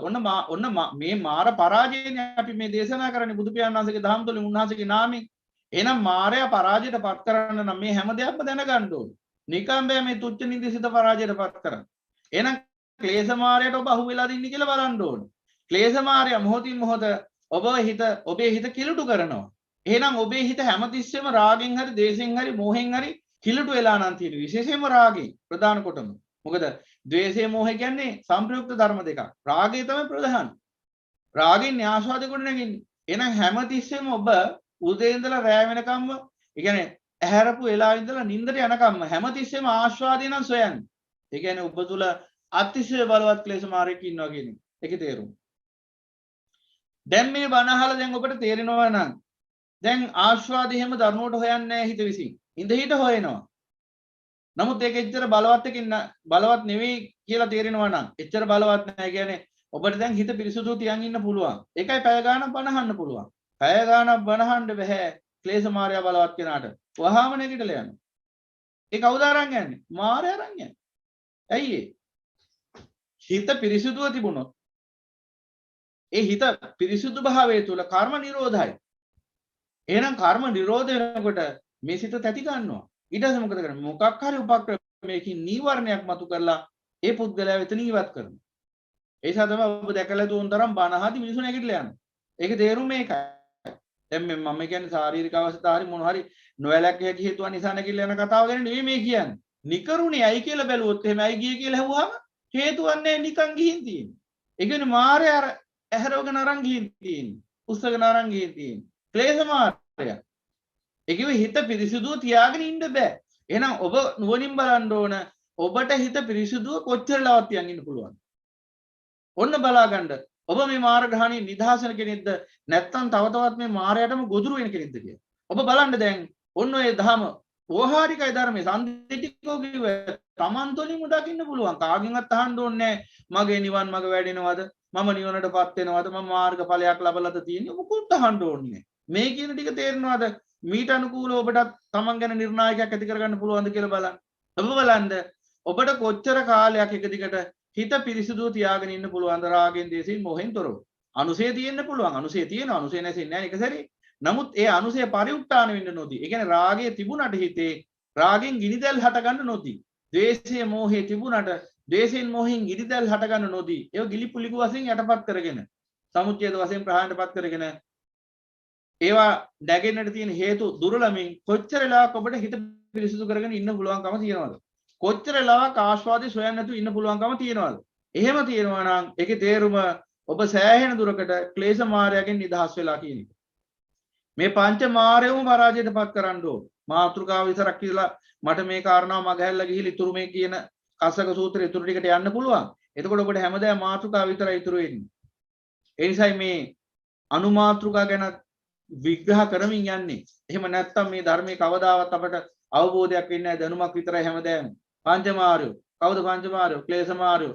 අபிසංකාර, ක්ලේශ අபிසංකාර ස්කන්ධ මච්චු වසවර්ති. පංචමාරයෝ දන්නවා. පංචමාරයෝ දන්නවා. පංචමාරයෝ ක්‍රියාත්මක නීතිය දන්නවද? එහෙම දන්නේ නැහැ. ඉතින් මොකක්ද දැනගත්තේ කෙටි වැඩි? මොකටද දැනගන්නේ එහෙම? දැන් ඒ පංචමාරයෝ කියන්නේ මෙන්න මේ ස්වභාවය. මේ ස්වභාවය මතයි මේ සිත පවතින්නේ කියලා දන්නේ නැත්තම් මොකක්ද අර දැනගත්තේ කියති වැඩි? ඥානතෝ පසතෝ වෙන්නත් ඕනේ. දැනගත්ත තමයි ඒක අවබෝධ වෙන්න ඕනේ. එහෙනම් විග්‍රහ වෙන්න ඕනේ. ඒකයි මේ කරන්නේ. එහෙනම් ඔන්න ස්කන්ධ මේ ක්ලේශ ගැන ඔන්න දැනගත්තා. තවත් නැවතත් ඒක සංක්ෂිප්ත කරලා කිව්වොත් ඔබ බලන්න ඔබට කොච්චර වෙලාවක් හිත පිරිසිදුව පවත්වාගෙන යන්න පුළුවන්ද ආශ්වාදයකට ගැති නොවි. එහෙම පුළුවන් නම් ඔබ ක්ලේශ මායාවෙන් සෑහෙන දුරකට නිදහස් වෙච්ච කෙනෙක්. ඔන්න ඔබ එහෙනම් එක මාරේ පරිදම් පරාජයට පත් කරමින් ඉන්නේ. දැන් දෙවෙනි මාරයා. දැන් එහෙම කෙනාට දෙවෙනි මාරයත් નિરાයාසයෙන්ම පරාජයට පත් වෙනවා. මොකද? නැවත නැවත මේ එකම ආශ්වාදයේ ගොඩ නගන ස්වභාවය. ඇහැ නැවත නැවත පිනවනවා. කන නැවත නැවත පිනවනවා. නාසය දිව ශරීරය මනස නැවත නැවත පිනවනවා. දැන් බලන්න ජීවිතේ එකම දේ කීවතාවක් කරාද කියලා. එකම දේ කීවතාවක් කරලා තියෙනවා. ඇහැ පිනවන්න එකම රූප කී පාරක් බලලා තියෙනවා. එකම රූපේ කියලා අදහස් කරන්නේ මේ සම්මුතික වශයෙන් එකම රූපේ කීවතාවක් ඔබ බලලා තියෙනවද? ඇහැ පිනවන. එකම ශබ්ද කීවතාවක් අහලා තියෙනවා. අපි හිතමු සංගීතයක් කියලා, ගීතයක් කියලා. එකම ගීත කීවතාවක් අහලා තියෙනවා. දැන් ඇතිද? ඇහුවා. නෑ මාදි. දැන් කවුරු හරි කෙනෙක් ගීතයක් අහලා දැන් හරි මම මෙච්චර කාලයක් මම මේ අවුරුදු යන්තම් 6ක් 4ක් තේරෙන කාලේ ඉඳලා මේ සින්දු අහනවා. දැන් මට අවුරුදු 50ක් විතර වෙනවා. තාමත් මම මේ ගීතය අහනවා. දැන් ඇති මට දැන් ඇහුවා කියලා කියනවද? නෑ. හෙටත් අහන්න කැමතියි. අනිද්දාත් අහන්න කැමතියි. ඒකේ අபிසංකරණේ නිදහස් වෙන්න බෑ. එහෙනම් එකම ආශාදේ නැවත කීවතාවක් හෙව්වද? දැන් බලන්න ඕන ඔබේ ජීවිතේ ඔබ මෙන්න මේ විදිහට එකම ආශාදේ නැවත කීවතාවක් ගොඩනගනවද? එහෙම වෙනවා නම් ඔබේ සිත තුළ ඒකේ තේරුම ඔබ අபிසංකාර මාර්ගයට ගොදුරු වෙලා ඉන්නේ. එහෙනම් මතක තියාගන්න ඕනේ නැවත නැවත ආස්වාදයේ ගොඩනගනවා කියන්නේ නැවත නැවත ආස්වාදයේ විඳිනවා කියන්නේ නැවත නැවත මේ රූප වේදනා සංඥා සංකාර විඥාන ස්කන්ධයන් ගොඩනගනවා කියන එක. නැවත නැවත මේ දුක නැමැති භවය ගොඩනගනවා කියන එක. නැවත නැවත මේ දුක්ඛ ස්කන්ධය පහළ වෙනවා කියන එක. එහෙනම් බලන්න එකම ආස්වාදයේ නැවත නැවත කීවතාවක් කොයි විදිහට උහුලනවද? එහෙම උහුලනවා නම් ඔබ අபிසංකාර මාර්ගයට ගොදුරු වෙලා ඉන්නේ. නැවත නැවත එකම ආස්වාදයේ දැඩිව බහගෙන ඉන්නවා නම් ඒ කියන්නේ උපරිම වශයෙන් මේ මාර්ගයට ගැති වෙලා ඉන්නේ. නමුත් දැන් උතුම් වූ මහා ධර්මය අවබෝධ කරගෙන මේ යථාර්ථය තේරුම් අරගෙන ආර්ය ශ්‍රාවකෙක් වශයෙන් මේ වැඩින මාර්ගය තුල නිර්වාණ මාර්ගය තුල දැන් ඔබට එහෙම එකම ආස්වාදයෙන් නැවත නැවත විඳින්න උදා වෙන කාල අවකාශයන් යම් පරතරයක් තියෙනවා නම් කියන්නේ නැවත එකම ආස්වාදේ හොයනවා හිත. හැබැයි ළඟ ළඟ නෙමෙයි ටිකක් දුර ඈතට ගිහිල්ලා. ඒ ආස්වාදයන් දෙක අතර යම්කිසි කාල පරතරයක් තියෙනවා නම් ඒ විදීම අතර කාල පරතරය එන්න වැඩි වෙනවා නම් ඒකේ තේරුම ඔබ මෙන්න මේ අபிසංකාර මාර්ගයෙන් නිදහස් වෙමින් ඉන්නේ. අபிසංකාර මාර්ගයත් පරාජයටපත් වෙමින් ඉන්නේ. දැන් මාර්ගය දෙන්නේ කොන පරාජයටපත් වෙන්නේ. ඊළඟ තුන්වෙනි මාර්ගය ස්කන්ධ මාර්ගය. දැන් ඔබට කලින් මෙන්න මේ ආස්වාදයේ පිනිස රූප ශබ්ද ගන්ධ රස ස්පර්ශ ධර්ම පුළුවන් තරම් ගොඩ ගහ ගන්න ඕන. මගේ කිය. පුළුවන් තරම් ගොඩ ගහ ගන්න ඕන. ඒ කන්දත් මගේ, මේ කන්දත් මගේ, කඳු යායම් මගේ කියලා ගොඩ ගහ ගන්න ඕන. මෙන්න මෙහෙම ගොඩ ගහගත්තු ස්වභාවයක් තුන. කඳුනේ ස්කන්ධ ගොඩ ගහගත්තා. ඒ කන්දත් මගේ තමයි, මේ කන්දත් මගේ තමයි, කඳු යායම් මගේ තමයි, මගේ රාජ්‍යය කියලා. ස්කන්ධ ගොඩ ගහගෙන කොහෙද දන්නේ ස්කන්ධ තියෙන අරහෙත් ස්කන්ධ තියෙනවා, මෙහෙත් ස්කන්ධ තියෙනවා. හැමතැනම මේ ස්කන්ධ සමහරු කියනවා අනේ මන් දන්නේ ඉඩම් තියෙනවා කොහෙද තියෙන්නේ කියලාවත් මතක නැහැ කියලා. අනේ මන් දන්නේ සල්ලි තියෙනවා, සල්ලි කොච්චරක් තියෙනවද කියලා බැංකුවේ මිනිහවත් දන්නේ නැහැ කියලා. මොන තරම් ගොඩ ගහගෙනද?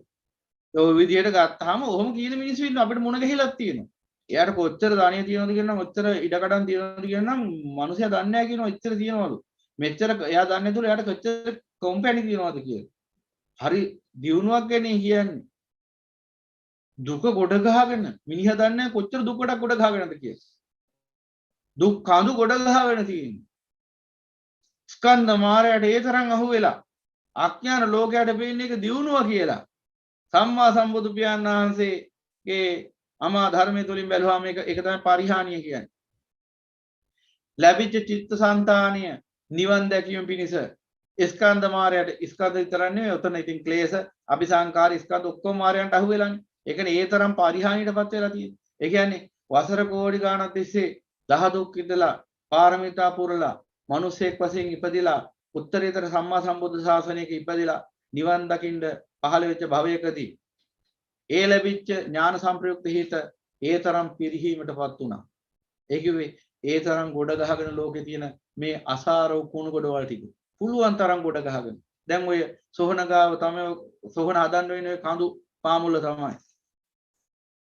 එදාට පුළුවන් මගේ රාජ්‍ය කඳු ටික කී ඉන්න. දැන් ওই විදිහට එහෙම බැලුවාම එහෙනම් ස්කන්ධ මායයට කොච්චර අහු වෙලාද ඉන්නේ මිනිස්සු. සත්‍යෝ අනවබෝධය නිසා.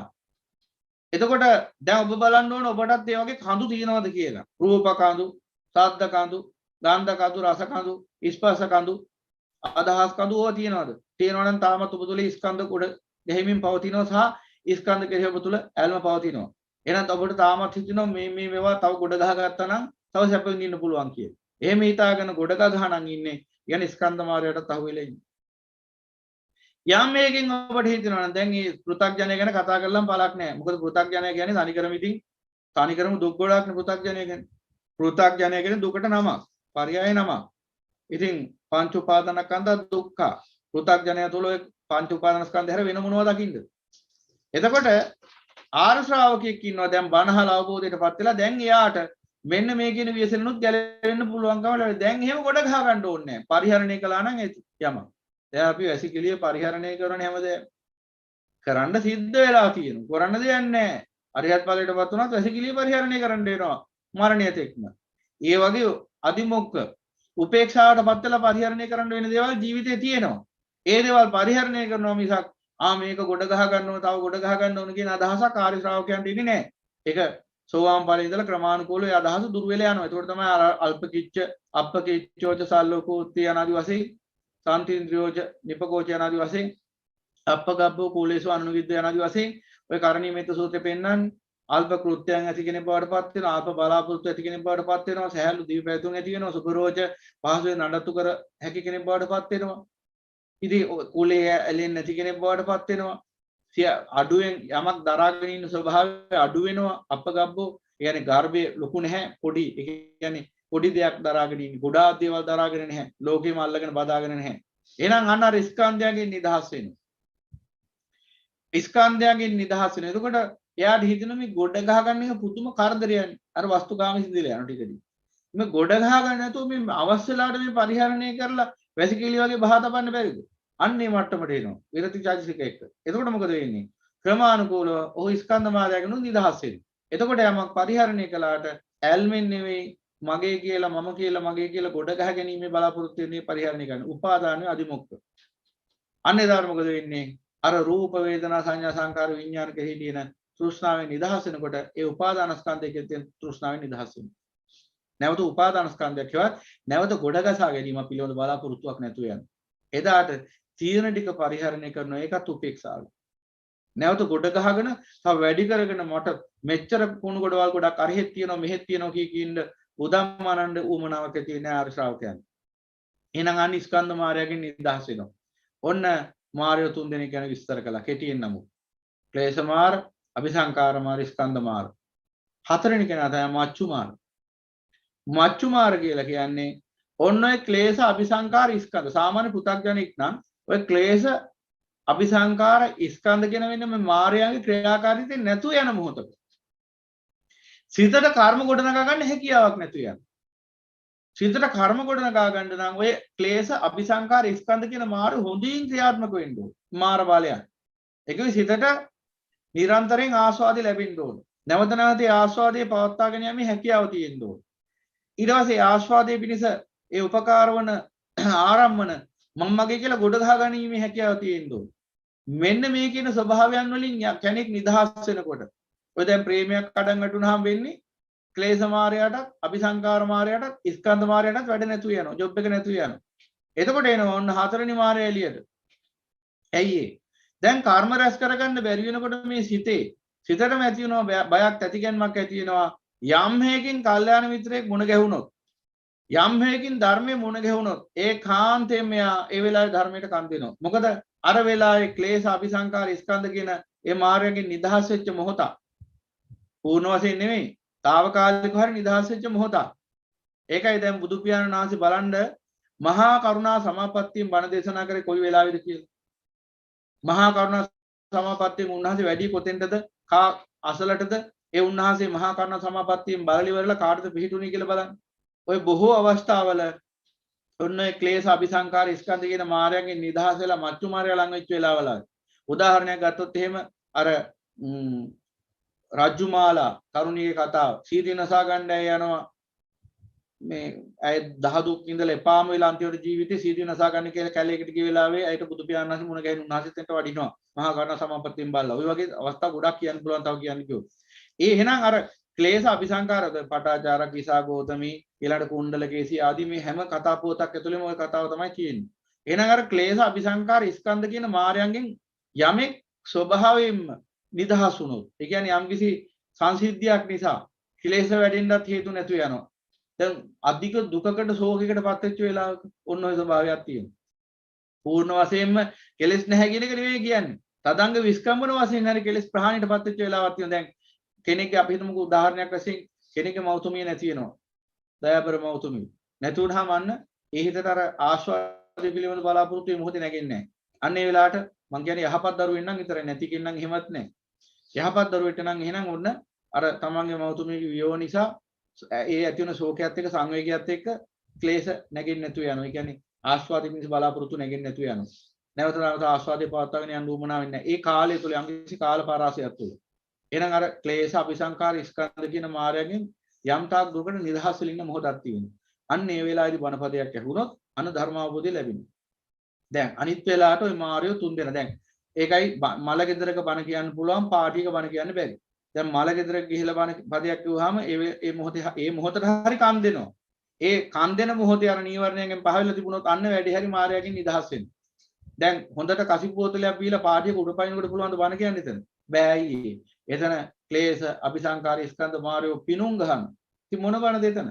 ඒ නිසා සුදුසු තැනදී බණ කියන්න පුළුවන්කම ලැබෙන්න ඕන. වැරදි තැනක බණ කිව්වොත් එහෙම අර අපි උපකාර කරන්න යන මිනිහා යන්නේ ඉන්නේ සාමාන්‍ය කුඩා නිරයකට නම් ඌව මහ නිරයකට යවලා තමයි ගෙදර ඉන්නේ. උදව් කරන්න ගිහිල්ලා. ඒක තමයි ගොඩක් අය කරන්නේ. එකගේ ධර්මයේ සුදුසු තැන දේශනා කරන්න කියලා. මොකද අපි හිතමු දැන් මගුල් ගෙදරට ගිහිල්ලා බණ කතා කරනවා. ඉවරයි නිතින් දැන් මගුල් ගෙදර ඉන්නේ මොන මාර්යෝද බලන්න හොඳට. මගුල් ගෙදර අර ක්ලේශ අபிසංකාර ස්කන්ධ මාර්යෝ උද්දීපනය වෙලා ඉන්නේ. උද්දාමයටපත් වෙලා ඉන්නේ සිත තුළ. ඒ බඳු සිතකට කාමේ ආදීනව දේශනා කරන්න කිව්වොත් අපි එහෙම දැන් මේවත් මේ අමතර වශයෙන් පැහැදිලි කරන්නේ මේ ඔක්කොම ව්‍යවහාරික ධර්මයේම කොටස්. ව්‍යවහාරික ධර්මයේ. දැන් ඔබ මේ අලුතෙන් යම්කිසි ආකාරයකින් ධර්ම දේශනා වලට කන් දීලා මේ ධර්මය අවබෝධ කරගෙන මේ ඒ ධර්මයේ නිසා ඇතිවෙච්ච යම්කිසි උද්‍යෝගයක් තුළ ජීවත් වෙන කෙනෙක් වෙන්න පුළුවන්. එහෙම වුණාම හම්බ වෙන කාටද හම්බ වෙන්නේ හැමෝටම අඩගසා වරෙන් මේ ටික අහපන් කියලා බණ කියන්න සිද්ධ වෙනවා. එහෙම වෙනවා. ඒ උද්‍යෝගය නිසා. ඒ උද්‍යෝගය නිසාම ගොඩක් අය ඔන්න ඔය වැරද්ද කරනවා. අපි තුන් මගුල් ගෙදරට ගියා. ගිහිල්ල ඉවරලා දැන් Taman ධර්මය අවබෝධ වෙලා තියෙන Tamanට Taman දැන් මේ ටික දන්නවා කියලා තව කෙනෙක්ට කියන්න ඕනේ. ඊට පස්සේ මොකද කරන්නේ? ළඟ ඉන්න කෙනෙක් අල්ල ගන්නවා. දැන් එයාට කතා කරලා එයා උන වචනකින් දෙකකින් අල්ලගෙන මේ දැන් මේ මොනසට බණ කියන්න ගන්නවා. දැන් මේ මොනසයයි බණ අහන්න නෙවෙයි දෙන්න. ඉතින් අපි හිතනවා අපි මේ හොඳ වැඩක් කරන්නේ කියලා. ඇත්ත හොඳ වැඩක් තමයි. හැබැයි චේතනාව අපි පිරිසිදුයි තමයි. හැබැයි කරන්නේ වැරදි දෙයක්. වැරදි විදිහට. ඒ කියන්නේ හොඳ වැඩේ වුණත් අපිට වැරදි විදිහට කරන්න පුළුවන්. අර දැන් අර වඳුරා රජතුමාව ආරක්ෂා කරන්න කියලා කඩුව අරගෙන මැස්සට කොට ගියානේ. ඒක හොඳ වැඩක්. මොකද රජුව ආරක්ෂා කරන්න ඔහු උත්සාහ ගත්තේ. හැබැයි මැස්ස බෙල්ල ඇහුවම රජතුමාගේ බෙල්ලට ගැහුවා කඩුවෙන් මැස්සව මරන්න කියලා හිතා. වඳුරාගේ චේතනාව හොඳ වුණාට කරපු වැඩේ වැරදි. අන්තර රජාමාලා. ඒ වගේ දැන් අපි මේ ධර්මයක් මම මේ කාරණා වෙන්නේ හොඳට තේරුම් ගන්න මේවා. ඔබේ ජීවිතයේ ප්‍රශ්න හදාගන්න උත්තරින්. හොඳට තේරුම් ගන්න මේ කියන දේවල්. ඔන්න ඕහාරිකයි ධර්මය. ධර්මයේ දේශනා කළ යුත්තේ කොතනද? දේශනා නොකළ යුත්තේ කොතනද කියලා හොඳින් තේරුම් ගන්න. යම් තැනක ඔබ ඒකයි කියන්නේ ඥානිය තියෙන්න ඕන ඒකට. ඥානියෙන් කල්පනා කරන්න. දැන් යම් තැනක ගිහිල්ලා ඔබ කාට හරි බණපදයක් කියන්න උත්සාහ කරනවා නම් බලන්න එතන ඒ මනුස්සයන්ගේ මනෝභාවයන් තුළ කොහොමද පවතින්නේ? ඒක ඔබට ඥානියෙන් තේරුම් ගැනීමේ හැකියාවක් තියෙනවා. නැත්තම් නිහඬ වෙයි. දැන් සම්මා සම්බුදු පියාණන් වහන්සේට ඉන්ද්‍රිය පරෝපරියත ඥාණයෙන් පුළුවන්කම ලැබුණානේ. Taman ධර්මයේ දේශනා කරන Tamanගේ මේ ඉන්න ශ්‍රාවකයාගේ මනෝභාවයන් කොයි වගේද කියලා තේරුම් ගන්න උන්වහන්සේට. ඒ අනුවනේ උන්වහන්සේ ධර්මයේ දේශනා කළේ සුදුසු තැන නුසුදුසු තැන තෝරා බේරාගෙන. දැන් අපිට එහෙම ඥානියක් නැති නිසා අපිට තැන නොතන තෝරගන්න බැරි වෙනවා. ඊට පස්සේ මොකද කරන්නේ? නොකියුත්තාට ධර්මයේ දේශනා කරනවා. ඒ වගේ අර වගේ වැඩ වෙනවා. දැන් යම් කිසි තැනකට ගියාම බලන්න ඕන ඒ අයගේ මනෝභාවයන් තුළ මේ ක්ලේශ මායя ක්‍රියාත්මකයිද? එයා ආස්වාද හොයන මොහොතක්ද? ඊළඟට අபிසංකරණය වෙමින් ආස්වාදේ නැවත නැවත භුක්ති විඳින්මින් සිටින මොහොතක්ද? ඊළඟට නැවත නැවත මේ ආස්වාදේ ගොඩ ගසා ගනිමින් ඉන්න මොහොතක්ද කියලා බලන්න ඕන. බලලා ඕන ධර්මයේ දේශනා කරනවද නැද්ද කියලා තීරණය කරන්න. බලන්න එදා නන්ද හාමුදුරුවෝ බලන්න හොඳට කල්පනා කරන්න. නන්ද හාමුදුරුවෝ ගිහි කාලිනෝ නන්ද කුමාරයා ත්‍රිමංගල්‍යයකට සූදානම් වෙනවා. එක තමයි රාජකීය ඔටුනු අභිෂේකය. ඔටුනු පළදින. දෙක අලුතෙන් හදපු මාලිගාවට ගෙවදින්න. තුන ජනපද කල්යාණිය කසාද බඳින්න. මංගල්‍ය තුනක් එදලා තිබුණා ඊට පහුවෙන්ද. මාංගල්‍ය තුනකට සූදානම් වෙමින් හිටියේ. ඒ කියන්නේ මේ වෙලාවේ ඔහු තුල ඔය ක්ලේශ අபிසංකාර ස්කන්ධ මච්චු මාර්යෝ මේ ක්ලේශ අபிසංකාර ස්කන්ධ කියන මාර්යෝ බුරුතු පිටින් ක්‍රියාත්මක වෙමින් හිටියේ. ඒ වෙලාවේ බුදු පියාණන් වහන්සේ නන්ද කුමාරට කාමයේ ආදීනව දේශනා කරන්න ගියේ නෑ. බණ දේශනා කරන්න ගියේ නෑ. උන්වහන්සේ උපක්‍රමයක් විතරයි පාවිච්චි කළේ. උපක්‍රමේ තමයි පාත්‍රය අතට දීලා නිහඬ වුණා. අඩුම තරමේ මගේ පස්සේ එන්න කියලා කිව්වේ නෑ. පාත්‍රය අතට දුන්න බලන්න උපක්‍රමේ. පාත්‍රය අතට දුන්නට පස්සේ දැන් කිව්වේ නෑ නන්ද අහුවෙන්න එපා උගලට හෙටුඹ මහ විපතකටපත් වෙනවා. එහෙම දේශනා කරන්න ගියේ නෑ. මොකුත්ම කිව්වේ නෑ කියන්නේ. නමුත් උන්වහන්සේට අවශ්‍යයි මේ විපතින් ඔහු ගලවන්න. ඒ නිසාම පාත්‍රය අතට දුන්නා. ඊට පස්සේ නන්ද කුමාරයා හිතුවා දැන් උන්වහන්සේ මේ රාජමාලිගාවෙන් එළියට වඩිද්දි දොරටුව ගාවදී පාත්‍රය ගනී කියලා. මෙහෙම හිත ඊළඟ ගේට්ටුව ගාවදී ගනී දොරටුව ගාවදී මහා ප්‍රධාන වාසල් දොරටුව ගාවදී ගනී ඊළඟ ඇතුළු නුවරින් නික්මෙන තැනදී ගනී. ඔහොමම ජේතවනාරාමේ ගේට්ටුව ගාවදී ගනී. ඔහොමම හිත ඉස්සරහටම ගියා පාත්‍රයත් අරගෙන අන්තිමට විහාරෙටම ගියාට පස්සේ අර මාර බලයෙන් සෑහෙන දුරකට නිදහස් ස්ථානකට ආවට පස්සේ අහුවා ඔබ පැවිදි වෙන්න කැමතිද කියලා. ඒකත් ඇහුවේ නැවත බෑ කියන්නේ බැරි වෙන්න.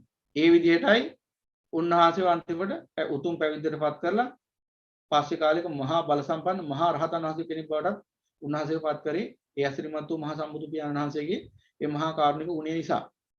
උන්වහන්සේ බලන්න එතකොට මේ කියන දේ හොඳට තේරුම් ගන්න. එහෙනම් බුදුරජාණන් වහන්සේ කියන්නේ මොනතරම් අසිරිමත් වූ උත්තමයෙක්ද? උන්වහන්සේට එතන ධර්මයේ දේශනා කරන්න තිබුණා. එහෙම කරේ නෑනේ. ඇයි ඒ? එහෙම කරා නම් එහෙම එතන නන්ද කුමාරයා විතරනේ අනිත් අයත් පව කර ගන්නවා. එහෙනම් සමාජයේ මාර්ගය වෙහිලත් යන්න පුළුවන්. උතර හේතු සම්පත් තියෙන කෙනෙක්ට නම් වෙහෙන්නේ නැහැ ලේසියෙන්. නමුත් අනියත කාණ්ඩ කෙනෙක් හිටියා නම් එතනින්ම ඉවරයි යාගේ ගමන. නියත සහ අනියත කියලා කාණ්ඩ දෙකක් තියෙනවා. නියත කියන්නේ ඒකාන්තයෙන්ම නිවන් දකින්න හේතු තියෙන අය. අනියත කියන්නේ කල්යාණ මිත්‍යාගේ කරුණාව ලැබුණොත් විතරක් නිවන් දකින්න අය. එතකොට මිත්‍යා තවත් තියෙනවා මිත්‍යා කාණ්ඩය කියලා. ඒ කියන්නේ කල්යාණ මිත්‍රයන්ගේ උපකාර ලැබුණත් නිවන් දකින්න නැති පිරිසකුත් ලෝකේ ඉන්නේ. ඔය විදිහට නියත අනියත මිත්‍යා කියලා කාණ්ඩ තුනක් ඉන්නේ. ඔතන නියත කාණ්ඩය කෙනෙක්ට නම් ප්‍රශ්නයක් නැහැ. කොහොමත් එයා නිවන් දකින්නවා. එයාගේ නිවන වැහෙන්නේ නැහැ. හැබැයි අනියත කාණ්ඩය කෙනෙක් වුණොත් එහෙම එතනින් ඉවර කරගන්න ද උදාහරණයක් ගත්තොත් දැන් අපි හිතමුකෝ අනියත කාණ්ඩය කෙනෙක් ඉන්නවා. ඒ කියන්නේ පාරමිතාවේ මනුස්සයාට පූර්ණ වශයෙන් පිළිලා නැහැ. යම් තාක් දුරකට පූර්ණ වෙලා තියෙනවා. ඒ නිසාම තමයි මේ උත්තරීතර ධර්මද්වීපී මිනිසෙක් වශයෙන් ඉපදුනේ. දැන් ඉපදිලිවර වෙලා කල්යාණ මිත්‍රයෙක්ගේ කරුණාව හිමි වුණොත් නිවන් දකින්න සුදුසු මට්ටමක ඉන්න අනියත කාණ්ඩේ. කල්යාණ මිත්‍රයාගේ උපකාර ලැබුණොත් නිවන් දකින්න. මේ මට්ටමේ කෙනෙක් ඉන්නවා. ඉතින් ඔය මට්ටමේ කෙනෙක් ඉන්න ඕන මගුල් ගෙදරක මුණ ගහනවා. පාටියකදී මුණ ගහනවා මේ කෙනා.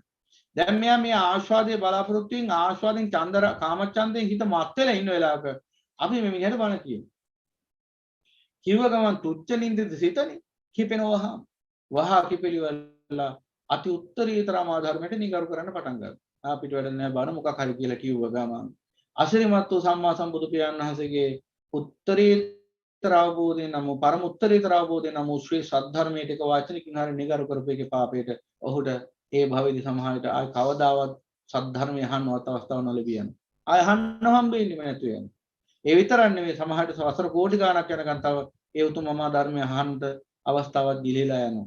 එහෙනම් බලන්න අපි අනියත කාණ්ඩේ පුද්ගලයාට සුදුසු අවස්ථා ධර්මයේ දේශනා කළා නම් එයා සමහරට චතුරාර්ය සත්‍ය අවබෝධ කරගන්න නිවනටපත් වෙනවා. නුසුදුසු වෙලාවේ නුසුදුසු දේ කරන්න ගිය නිසා නුසුදුසු ඒ වෙලාවේදී ඒ දේ කරන්න ගිය නිසා මොකද උනේ?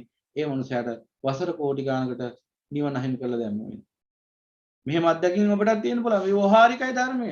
ඔබේ මේ කියන පුද්ගලයා සමහරට ඔබේ බිරිඳ වෙන්න පුළුවන්, සැමියා වෙන්න පුළුවන්, ඔබේ දරුවෙක් වෙන්න පුළුවන්, ඔබේ මව්පියා වෙන්නත් පුළුවන්. ඔබගේ ළඟ ඥාතියෙක් මිත්‍රයෙක් වෙන්නත් පුළුවන් කවුරු හරි වෙන්න පුළුවන්. ඒ නිසා මෙන්න මේව දැනගන්න මේ ධර්මය. ඒ අනුසාරයෙන් වුණ අපි යමක් කරන්න. එහෙනම් ඔන්නය ක්ලේශ අபிසංකාර ස්කන්ධ කියන මායෝගේ බලය දුරු වෙච්ච වෙලාවක් තියෙනවා. අන්න මහා කරුණා සමාපත්තියෙන් වැළුවේ යන්නේ මොහොත. නැතුව අර උඩ පනින උන්ටට කාලා බීලා නටලා ජොලියෙන් ඉන්න මිනිහෙක් දිහා නෙවෙයි බුදු පියාණන් වහන්සේ බැලුවේ. අන්නර මාර බලයේ සිඳිලා ඉන්න වෙලාවක් දිහා. හඬන වැළපෙන සොහොන් වල අඬන මිනිසු ගාවට උන්වහන්සේ වැඩියේ. දරුවෝ මැරිලා, සැමියා මැරිලා, විරිඳ මැරිලා විලාප ගහමින් හඬන මිනිසු ගාවටයි උන්වහන්සේ වැඩියේ. විපතටපත් වෙලා, ඉච්ඡා බංගාතයටපත් වෙලා අනාථ වෙලා ඉන්න මිනිසු ගාවටයි උන්වහන්සේ වැඩියේ. ඇයි ඒ වෙලාවේ මාර බලයේ සංසිඳලා තියෙන යම් දුරකට ඒ වෙලාවේ සාමුක්කාංශික දේශනාවක් කරනවා. ඒ කියන්නේ අර මනුස්සයාට හිතන්නවත් වෙලාවක් නොදී එක දිගට බණ දේශනා කරන උන්වහන්සේ චතුරාර්ය සත්‍ය. අන්නේ දේශනාවෙන් තමයි සෝවාන් ඵලයටපත් වෙන්නේ මේ මොහොතේම. අන්න බලන්න භාගතුන් වහන්සේගේ තරම. උන්වහන්සේට පුළුවන් දික්කල අතක් වක් කරන සැනින්, වක්කල අතක් දික් කරන සැනින් ඕනම තැනකට ක්ෂණයකින් වඩින්න. මහා කරුණා සමාපත්තියෙන් බලනවා මාර ග්‍රහණයෙන් දුරු වෙලා, මාර බලය දුරු වෙලා යමෙක් චතුරාර්ය සත්‍ය අවබෝධ කරගන්න තරම් හේතු සම්පත්තියන නියතෝ අනියත විශේෂයෙන් අනියත කාණ්ඩ කෙනා ගාවට යන්නේ. නියත කාණ්ඩ කෙනා ගාවටත් යනවා. සුදුසු අවස්ථාවක්ද කියලා. එහෙනම් මේ මාර ග්‍රහණයෙන් දුරු වෙලා තියෙන මොහොතක් බලලා ඒ සිතේ ඒ මාර ග්‍රහණයෙන් වැඩෙන්නට ඉඩක් නොදී බස් එකෙන් පයින් ගිහිලා නෙවෙයි උන්වහන්සේ එතනට වඩින්නේ. ක්ෂණයකින් වඩින්නේ. ආයි හිතන්නවත් ඉඩක් දෙන්නේ නැහැ. ක්ෂණයකින් එතනට වඩිනවා විතරක් නෙවෙයි නැවත ලෝකේ ගැන දශම මාත්‍රයක්වත් හිතන්න ඉඩක් නොදී එක දිගට වේගවත් ධර්ම දේශනාවක් කරන සාමුක්කාංශික දේශනාවක්. ඒ කියන්නේ ඉදිරියේ ඉඳගෙන ධර්මයේ දේශනා කරන උතුම් වූ චතුරාර්ය සත්‍ය අර බුද්ධලේ සෝවාන් වෙලා නතර වෙන්නේ. අන්න එහෙමයි සම්මා සම්බුදු පියාණන් වහන්සේ ලෝක සත්‍යයට පිහිට වෙන්නේ. ඉතින් එතකොට ඔන්න ඔය මාරයෝ තුන් දෙනා ඔන්න ඔය සිත මේ යථාර්ථය දන්නවා. මොකද අනවරාග සංසාරේ ඉඳලා මේ ගති විඥානේ පවතින්නේ. එකම විඥානයක් නෙවෙයි භවයෙන් භවයට කර්මානුරූපව ගොඩනැගෙන විඥානයක්. මේවේ ගති තියෙනවා. මේ ගතිය තුල මේ විඥානි දන්නවා මේ රාග දේශ මොහ සංසිඳිච්ච වෙලාව නැත්නම් ක්ලේශ අபிසංකාර ස්කන්ධ කියන මායයන්ගේ නිදහස වෙච්ච වෙලාවක් ඇත්නම් ඒ වෙලාව උතුම් ධර්මාවබෝධයට සුදුසු වෙලාවක් කියලා. කල්යාණ මිත්‍රයෙක් මුණ ගැහුණො සත්‍ය අවබෝධය ලබන මොහොතක් කියලා. ඒ නිසා මේ තුච්ච නින්දිත සිත මොකද කරන්නේ? ඒ වෙලාවේදී හතරන මාර බලය ක්‍රියාත්මක කරනවා. ඒක තමයි මච්චු මාර බලය. ඒ කියන්නේ මොකද්ද? ඔය ක්ලේශ අபிසංකාර ස්කන්ධ සංසිඳිලා ශෝකයට සංවේගයට පත් වෙලා ඉන්න මොහොතක් නැත්නම් ඒ මොහොතේදී වහාම එළියට අවිලා කියනවා දැන් ජීවත් වුණා ඇති දැන් තියෙන එකම විසඳුම මැරෙන එකයි කියන්නේ. කිව්ව ගමන් උපන්නාට මේලෝ වැරෙනවා විනා කියලා ජීවිතයක් ගත කරේ. කවදාවත් බුදුබණ පදයක් ඇහුන්නේ නැහැ. මනුස්ස ජීවිතේ වටිනාකම තේරුණේ නැහැ. එහෙම කියලා දෙන කෙනෙක්ට කන් දුන්නෙත් නැහැ. සත්පුරුෂයෝ ප්‍රිය කළේම නැහැ. අසත්පුරුෂ මනසකින් මා ජීවත් වුණේ නිසා මොකෝ උනේ? මායාවේ කීමට ඒ වෙලාවෙම නතු නගත්ත වසපොතලේ බිව්වා. නැත්නම් තොණ්ඩුවක් හදාගත්තේ එල්ලුණා. නැත්නම් කෝච්චියට බෙල්ල තිබ්බා. නැත්නම් ගඟකට මුහුදකට පැන්නා. මච්චු මාරයා. ඔන්නෝම එනවා. හතරවෙනි මාරයා. එහෙනම් ඒ මාරයා පරාජයටපත් වෙන්න ඕන. එහෙනම් යමෙක් උතුම් වූ චතුරාර්ය සත්‍ය අවබෝධ කරාට පස්සේ නැවත මේ මච්චු මාරයාට හොල්ලන්න හම්බෙන්නේ. එහෙනම් හතරවෙනි මාරයාගෙන නිදහස් වෙනවා. එහෙනම් ක්ලේශ අபிසංකාර ස්කන්ධ මච්චු කියන මාරයෝ හතර දෙනාගෙම නිදහස් වෙනවා. ඔබ බලන්න මේ බණහන හැමෝම ඔබට එකපාරක් හරි සීදී නසා ගැනීමේ අදහස පහළ වුණාද නැද්ද කියලා. එක වතාවක් හරි ආවේ නැද්ද බලන්න. ඔය මාරයෝ ඔබේ ළඟට ඇවිල්ලා කිව්වේ නැද්ද දැන් ඇති ජීවත් වුණා මැරියන් කියලා. ඇයි එහෙම කිව්වේ? අමා ධර්මය අවබෝධ කරගන්න ඔබට හේතු තියෙන නිසා. ඒක වළක්වන්න හැදුවේ. නමුත් ඔබේ තියෙන පින්වන්ත බල මහිමයකට ඔබේ දායි තියෙනට නැඹුරු වෙච්ච නැති කෙනෙක් නිසා මතත් ජීවතුන් අතර ඉන්න විතරනේ අමා ධර්මයත් අහලා සැනසෙනවා. ඒ තරන්නේ මේ සියලු මාර බන්ධනයන්ගෙන් නිදහස් වෙන සදාතනික අමා නිවනටත්පත් වෙනවා. බලන්න මේ අවස්ථාව නැති කරන්නේ නේද හැදුවේ කියලා මාරය. ඊළඟට දැන් ඔන්න හතර දෙනාම පරාජයපත් කරාට පස්සේ තමයි පරාජයටපත් වෙමින් යනකොට පස්වෙනි කෙනා නිකන් ඉන්නෙත් නැහැ. සසවාර්ති මාරය. වසවාර්ති මාරය කියලා මොකද කරන්නේ? මෙන්න මේ අපි කාමෙන් නිදහස් වෙනකොට, කාමෙන් දුරු වෙලා යනකොට, කාමෙන් නික්මෙනකොට අන්නර අතීත නාම ගෝත්‍ර කියවීමේ හැකියාව ඒ මාර දෙවියන්ට තියෙනවා. අතීතේ මෙබඳු රූප ශබ්ද ගන්ධ රස ස්පර්ශ ධර්ම වලට මෙයා කැමති වෙලා හිටියා කියලා දන්නවා. දන නිසා මොකද කරන්නේ? ඒ නාම ඒ ආරම්මන වලින් හිත නිදහස් කරගන්නකොට ඒ සංකල්පීය රාගේ දුරු වෙලා යනකොට සංකල්පීය රාගේ දුරු වෙලා ගියාට නාම ගෝත්‍ර දුරු වෙන්නේ නැහනේ. නාම ගෝත්‍ර දුරු වෙන්නේ නැහැ. ඒ කියන්නේ දැන් උදාහරණයක් ගත්තොත් අපි කායික හරි සම්බන්ධයක් තියෙනවා. සම්බන්ධේ බිඳ වැටෙනවා. සම්බන්ධය තියෙන කාලේ අපි ඡාය රූප ගන්නවා. සිහි වටන හැටියට. අපි තුන් පෙම්මතුන් ඉවලා ඉන්නවා. මේ දෙදෙනා ඒ දෙන්නාගේ ප්‍රේමය පවතින කාලේ ෆොටෝ ගහනවා. දෙන්නාගේ මතකයේ පිණිස. සිහි වටන හැටියට. මෙහෙම ෆොටෝ ගොඩක් ගහලා තියෙනවා දෙන්න ගාම මේ ෆොටෝ තියෙනවා ඊට පස්සේ කාලයක් යනකොට මොකක් හරි හේතුවක් නිසා මේ ප්‍රේම සම්බන්ධය බිඳ වැටෙනවා දැන් එකිනෙකා කෙරෙහි ඇල්මක් නැහැ ප්‍රේමයක් නැහැ කියමුකෝ හැබැයි අර ෆොටෝ ටික තියෙනවනේ තා එහෙනම් කාට හරි පුළුවන් අසත්පුරුෂයෙක්ට හරි කවුරු හරි යාළුවෙක් වශයෙන් හරි ඇවිල්ලා අර මේවා ෆොටෝ පෙන්නලා මේ මතක දෙදා මෙහිමයි අර එහෙමයි කියලා ආපහු ඕන්න මේ ප්‍රේමය ගැට ගන්න පුළුවන්. ඔබ ඕනතරම් දැකලා තියෙ ඒ අවස්ථාව. එක ඡායාරූපයක් ඇති බින්දලා ගිය දෙන්නෙක් නැවත එකතු කරා. මොකද ඒකෙන් පුළුවන් නැවත අතීත නාම රූප අතීත නාම ගෝත්‍ර තුලින් ආයි පුළුවන් ඒ නාම ගෝත්‍ර වලට අදාළ නාම රූප නැවත උද්දීපනය කළ ගන්න. විඥාන පත්‍ය නාම රූපං කියන්නේ. ඒ කියන්නේ අර රූපේ දකින්නකොට නැවත අතීත නාම රූප ආය ආවර්ජන වෙන්න පටන් ගන්නවා. ඊට පස්සේ එතන ඉඳලා අපෝ ඕන්නම් ආය අර තෘෂ්ණාව එයාට අර ප්‍රේමය ඇති කරලා ආය අර දෙන්නව එකට එකතු කරන්න පුළුවන්කම තියෙනවා. එතකොට ඒක උපක්‍රමශීලීව කෙනෙක්ට කරන්න පුළුවන් දෙයක්. ඔය මනෝ මොනද උපදේශන අරමෙව කියලා සමාජයට එහෙම කරනවා. මම කියන්නේ ලෝක විශ්ය තුල ලෝක සම්මුතිය තුල ඒව හොඳ දේවල් යහපත් දේවල් හැටියට සලකනවා. අපි මේ කතා කරන්නේ ලෝකෝත්තරමා ධර්මය ගැන සංසාරේ පුරාම පැවතිච්ච මූලාව ගැන. එතකොට අපිට ඔක්කොම ලාමක හිස් දේවල් අසාර දේවල් ලෝක සම්මුතිය තුල ඉතින් හොඳයි මනෝ විද්‍යාත්මක උපදේශනීය විඳ වැටිච්ච දෙන්න එක නැවත එකතු කරනවා. ඉතින් අපේ අමා ධර්මයේ තුල නම් එහෙම එකක් නෙවෙයි දේශනා වෙන්නේ. ඒ බිඳ වැටිච්ච එකම හොඳයි එහෙම. ඒ නිසානේ ධර්මය අහන්න ලැබුණේ. දැන් මේ පහුගිය කාලේ කතා කරපු අපේ උපාසක උපාසිකාව බොහෝ දෙනෙක් සඳහන් කරපු එකක් තමයි ඒ අයගේ ජීවිතවල කඩන් වැටිලා. සමහරට ගෙදර දොරේ ප්‍රශ්න, අමුසැමියන් යනාදී වශයෙන් ප්‍රශ්න, දෙමව්පිය දරුවෝ වශයෙන් ප්‍රශ්න. මෙහෙම විවිධ ආකාර ප්‍රශ්න. එක පින්වතියක් කතා කළකෝ එයා විෂාදයටපත් වෙලා බෙහෙත් ගත්තා කියලා සෑහෙන කාලයක්. අන්තිමට විෂාදයටපත් වෙලා යම් වෛද්‍යවරයෙක් ගාවට ගියා බෙහෙත් ගන්න. ඊට පස්සේ මාස ගාණක් තිස්සේ බෙහෙත් ගන්නවලු හොඳ වෙන්නෙම නැහැ. දැන් ඇය කිව්වලු අන්තිමට දැන් මට ජීවිතේට එපා වෙලා තියෙන දැන් මට හැමදේම එපා වෙලා තියෙන මට සීතිය නසා ගන්නත් හිතෙනවා. අනේ මට කරුණා කරලා කියන්න මේ විපතෙන් නිදහස් වෙන්න ක්‍රමයක් නැද්ද කියලා. ඇය කතෝලික පින්වතියක්. මේ සත්‍ය කතාව. ඇය කතෝලික පින්වතියක්. මට සීතිය නසා ගන්න හිතෙනවා. මට මේ කිසිම ප්‍රතිකාරකින් සහනයක් ලැබෙන්නේ නැහැ. ඔබතුමාලා මෙතන මට මනෝවිද්‍යාත්මක උපදේශය දෙන වෙලාවේ පොඩි වෙලාවක් සහනයක් දෙන්න නම් ගෙදර ගියාම ආයි මං ගින්දර ගොඩක ඉන්නේ. මට ගින්දර ගොඩක් ජීවිතේ මට එපා වෙලා තියෙන අනේ කරුණා කරලා මට පිහිට වෙන්න මාර්ගයක් නැද්ද කියලා ඇහුවලු. ඊටසර වෛද්‍යරයා වෛද්‍ය කියන භූමිකාවෙන් ඉවත් වෙලා කල්යාණ මිත්‍රයා කියන භූමිකාවට ඇවිල්ලා ඇයට කියනවා මහත්මිය මෙහෙම දෙයක් මං කියන්නම් ඔබට. හැබැයි මේක මගේ වෘත්තියට අදාළ දෙයක් නෙවෙයි. වෙන උපදේශනයක් මට ඔබට දෙන්න පුළුවන්. කමන්නේ මට කියන්න කරුණා කරලා මොකද්ද? මේ උපතින් ගැලෙන්න පුළුවන් කද්ද? ඔව්. මොකද්ද? එතකොට ඒ වෛද්‍යතුමා පැහැදිලි කරනවා දැන් මේ වගේ රෝගයකට අපි කොච්චර මේ මනෝවිද්‍යාත්මක උපදේශන දුන්නත් ඔබට කොච්චර බෙහෙත් දුන්නත් ඔබගේ චින්තනීය මත ගොඩනැගිච්ච මේ රෝගය සුව කරන්න අපට අමාරුයි. අපට පුළුවන් ඉන්නේ తాවකාලික අපිට සුවයක් දෙන්න විතරයි. ඒක තමයි මම හොයන්නේ සදාතනික සුවයක්. මේකෙන් ගැලවෙන්නේ කොහොමද? ඔබ කතෝලික නේද? එහෙනම් වරදවා හිතන්න එපා.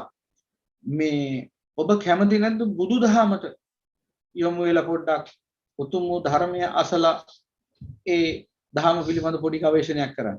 ඒ වෙලාව උත්තරයක් දෙනවා. මට සැනසීම ලැබෙනවා නම් මට ධර්මයේ කුමක්ද කියලා අදාළ නැහැ. කරුණාකරලා මට මඟ පෙන්වන්න කියලා. ඊට පස්සේ පින්වන්ත වෛද්‍යවරයා යම්කිසි අපේ ස්වාමීන් වහන්සේ කෙනෙක්ගේ ධර්ම දේශනාවක් ඇයට අහන්න දෙනවා.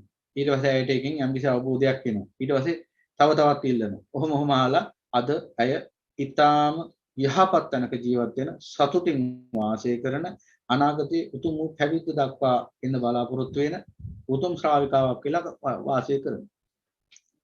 දැන් බලන්න අන්න මම මේ අමතර කාරණාවක් පෙන්නුවේ දැන් ඕක වෙන විදිහකට කරා නෑ ඔහොම නෙමෙයි පවුල් කන්නේ මෙහෙමයි පවුල් කන්නේ කියලා ආයි අර මේ සම්බන්ධේ ඒකාත්මික කරන්න උත්සාහ ගත්තා නම් අද ඇයටත් උරුම වෙලා තියෙන දුක්ඛ ස්කන්ධෙ විතර අද ශාන්තියෙන් සැපතෙන් යුක්ත වාසය කරන අවශ්‍ය නම් මේ Zoom එකේදී ලෞතුරානේදී අයව ඉදිරිපත් කරන්නත් පුළුවන් සාක්ෂිකාරයෙක් විදිහට ඉදිරියේදී. ඉතින් ඒ නිසා මතක තියාගන්න පින්වතුනි ධර්මයේ අපි දකින්න ලෝකෝත්තර ධර්මයෙන් දකින්න යථාර්ථයයි ලෝකයා දකින්න යථාර්ථයයි දෙකක්. එතකොට මම මේ කියමින් හිටියේ එහෙනම් මෙන්න මේ වසවර්ති මාර්යා පුරන වැඩි. වසවර්ති මාර්යා තමයි අරක් කරන්නේ. එකතු කරලා කොහොම හරි ගැටේ ගහලා ආපහු සංසාරය යවනවා. සම්මා සම්බුදු පියාණන් වහන්සේලා උන්වහන්සේගේ ශ්‍රාවකයෝ ඒ වැඩේ කරන්නේ. සම්මා සම්බුදු පියාණන් වහන්සේගේ ධර්මයෙන් කරන්නේ කාමෙන් නික්මෝනේ. ඒ නිසා මොකද කරන්නේ? ඒ වගේ වැඩවලට උපදෙස් දෙන්නේ නැහැ. ඉතින් එතකොට මාරයට පුළුවන්කම ලැබෙනවා වසවර්ති මාරයන්ට පුළුවන්කම ලැබෙනවා පුද්ගලික චිත්තසංතානයේ පවතින මෙන්න මේ නාම ගෝත්‍ර කියවලා මේ නාම ගෝත්‍ර අධ්‍යයනය කරලා මේ පුරුෂයා මේ ස්ත්‍රිය මෙබඳු නාම රූපයන්ට අතීතයේ කැමති වෙලා හිටියා. ඒ නිසා දැන් ඒ කෙරෙහි තෘෂ්ණාවෙන් නික්මෙනකොට තෘෂ්ණාව ෂේ වෙලා යනකොට අන්නර වසවර්ති මාර බලයට පුළුවන් මේ මිනිස්සු අතරින් නැතුව මේ දෙවරු නෙවෙයි එන්නේ. දෙවරු ඇවිල්ලා ලස්සනට ඇඳගෙන පැළඳගෙන ඇවිල්ලා එම්බා නරේ කියලා නෙවෙයි එන්නේ. මිනිස්සු අතරින්ම චිත්ත පරිවිතර්ක කියන ක්‍රමේ පාවිච්චි කරලා පුළුවන්කම තියෙනවා මෙන්න මේ අර අතීත නාම රූපවල කෙරෙහිත් පවතින මේ තෘෂ්ණාව ෂේ වෙලා යනකොට නැවත ඒබඳු නාම රූපේ සංකල්පී රාගයට ගෝචර වන්නා වූ නාම රූප නැවත විද්‍යමාන කරමින් ආපවර තෘෂ්ණාව පවත්වාගෙන යන්න උපකාර කරනවා. තෘෂ්ණාව දැන් ඕනනම් පුළුවන් ලිපාක් නිවෙනකොට අපිට පුළුවන් පිඹල ආපහු පොඩ්ඩක් ඕක ගිනි අවුලවන්න. මෙන්න මේ වගේ වැඩක් කරා. ඒ කියන්නේ අර යමෙක්ගේ ආරම්භන කෙරෙහි තියෙන රූප නාම රූප කෙරෙහි පවතින තෘෂ්ණාව ෂේ වෙනකොට නැවතේ නාම රූප උද්දීපනය කිරීමේ හැකියාවක් තියෙනවා අර මාර බලයට. එතකොට තමයි මේක සුද්ධ සිංහලෙම කිව්වොත් එතකොට භික්ෂුන් වෙන්නත් පුළුවන් භික්ෂුණීන් වෙන්නත් පුළුවන් උපාසකයන් වෙන්නත් පුළුවන් උපාසිකාවන් වෙන්නත් පුළුවන් මාර්ගයට අහු වෙන්නත් පුළුවන් මාර්ගයට අහු වුණාම ඊට පස්සේ නිවන අමතක වෙන්නත් පුළුවන්. ඉතින් එතනින් එහාට මම ගොඩක් දේවල් විග්‍රහ කරන්න උත්සාහ ගන්නෑ. මොකද ඔබටම ප්‍රඥාවෙන් වැටහෙන්න ඕන කෙබඳු අවස්ථාවද ඕන තරම් දේවල් වලට හිර කරන්න පුළුවන්. ඕන තරම් දේවල් අතීතයේ යමකට කැමති වෙලා හිටියා නම් ඒ දේ වර්තමාන දැන් ඔබ අතීතයේ යමකට කැමති වෙලා හිටියා. දැන් ඒ දේ කෙරෙහි පිළිවන් චන්දරාග පිටින් දුරු වීගෙන යනකොට නැවත කොට වර්තමානයේ ඒ ආරම්භණීය බහුල වශයෙන් ලැබෙනවා නම් අර අතීතයේ ඉලිහියමින් පවතින අතීතයේ පිළිබඳ ගිලිහියමින් පවතින තෘෂ්ණාව වර්තමානයේ යම් මොහොතකට ආයෙ වැඩෙනවා. රාගයෙන් සිඳෙන්න ඉඩක් හරින්නේ නැහැ. මෙන්න මේ විදිහ උපක්‍රමයක් පාවිච්චි කරන වසවර්ති මාර්ගය. ඒක ඔබට අත්දකින්න පුළුවන්. හැබැයි කොයිම වෙලාවකවත් ඇවිල්ලා මම වසවර්ති මාර්ගය කියලා පෙනී ඉඳලා ඔය වැඩ කරන්නේ නැහැ. හොඳට තේරුම් ගන්න. මිනිස්සු අතරින්ම ඔය දේ කරන්නේ. යම් යම් කෙනාගේ සංකල්පීය රාගය එකිනෙකාට වෙනස්. ඒ නිසා ඒ නාම ගෝත්‍ර කියවීමෙන් තේරුම් ගන්න පුළුවන්. අර පරිගණකයේ හිස්ටරි කියවුවාම කෙනෙක්ගේ චින්තනය ගැන තේරුම් ගන්න පුළුවන් වගේ. එයා කැමති කොයි වගේ දේවල් වලට කියලා ඔය Google එකෙන් හොයා ගන්නවා වගේ. ඔය එක එක ඒවා කියවලා කට්ටිය දැනගන්න ඕනේ. ඔය එවන්නේ Google එකේ ඔය රෙකමන්ඩ් කර එවන්නේ මෙන්න මේවා හොඳයි මේ හොඳයි වාටි කියලා. කොහොමද දැනගත්තේ? එයා සොයන දේ මොකක්ද කියලා ඒවයි තියෙන සටහන් වලින් ඒවයි තියෙන අතීත සටහන් වලින් එයයි දැනගන්නවා. හිස්ටරි එකෙන්. ඊට පස්සේ මොකද කරන්නේ? ඊට අදාළ දේවල් නිරන්තරයෙන් මුණ ගැස්සනවා. ඔන්න ඔය YouTube එකේ අරහිමේ කරන වැඩක් තියෙන්නේ. ඔන්න ඔය හා සමාන වැඩක් වසවර්ති මාර්ගයට කරන්න පුළුවන්. නැවත මෙයා අතීතයේ සිව්වේ මෙන්න මේ වගේ ආස්වාදයක්. ඒ නිසා මෙන්න මෙයාට නැවත මේ ආස්වාදයට අවශ්‍ය කරන නාම රූප මුණ ගැස්සන්න ඕන කියලා යම්කිසි ආකාරයකින් එයාලගේ දිව්‍යමය ඉර්ධි පාවිච්චි කරමින් ඒ වගේ වැඩ කරන්න පුළුවන්. අසත්පුරුෂ සිත් ඇති පුද්ගලයන්ව Taman තුමනා ආකාරයෙන් හසුරීමේ හැකියාවක් වසවර්ති මාර්ගයට තියෙනවා. එහෙනම් වසවර්ති මාර්ගයට පුළුවන් අන්නේ වැඩේ කරන්න. එහෙනම් දැන් ඔන්න මාර්යෝ 5 දෙනා ගැනම කිව්වා. දැන් මේ මාර්යෝ 5 දෙනා ගැනම කියන්නේ නැතුව මේ ආයතන ගැන මේ කස්සක සූත්‍රයේ දේශනා කළ වැඩක් නැති නිසායි මම මේ කිව්වේ. දැන් හිතන්න එපා කවුරු හරි මේ මාතෘකාවට අදාළ නැති ටිකක් කිව්වේ කියලා. ඉතින් කොහොමද එහෙම කියනවනම් ඔබ මම ධර්ම දේශනා කරන එක ඇත්තටම නතර කරනවා. මොකද තේරුමක් නැහැ. මාතෘකාව විතරක් නම් ඔබට අහගන්න ඕන. මම ධර්ම දේශනා කරන්න ඕනේ අන ත්‍රිපිටකයේ තියෙනවා අරන් කියව ගන්න. කියවලා තමන්ගේ පාඩුවේ ගමන යන්න. එතකොට අපටත් පුළුවන් පැත්තකට වෙලා සද්ද නැතුව ඉන්න විවේකේ. ඒක තමයි මට පැහැදිලිවම කියන්න තියෙන්නේ.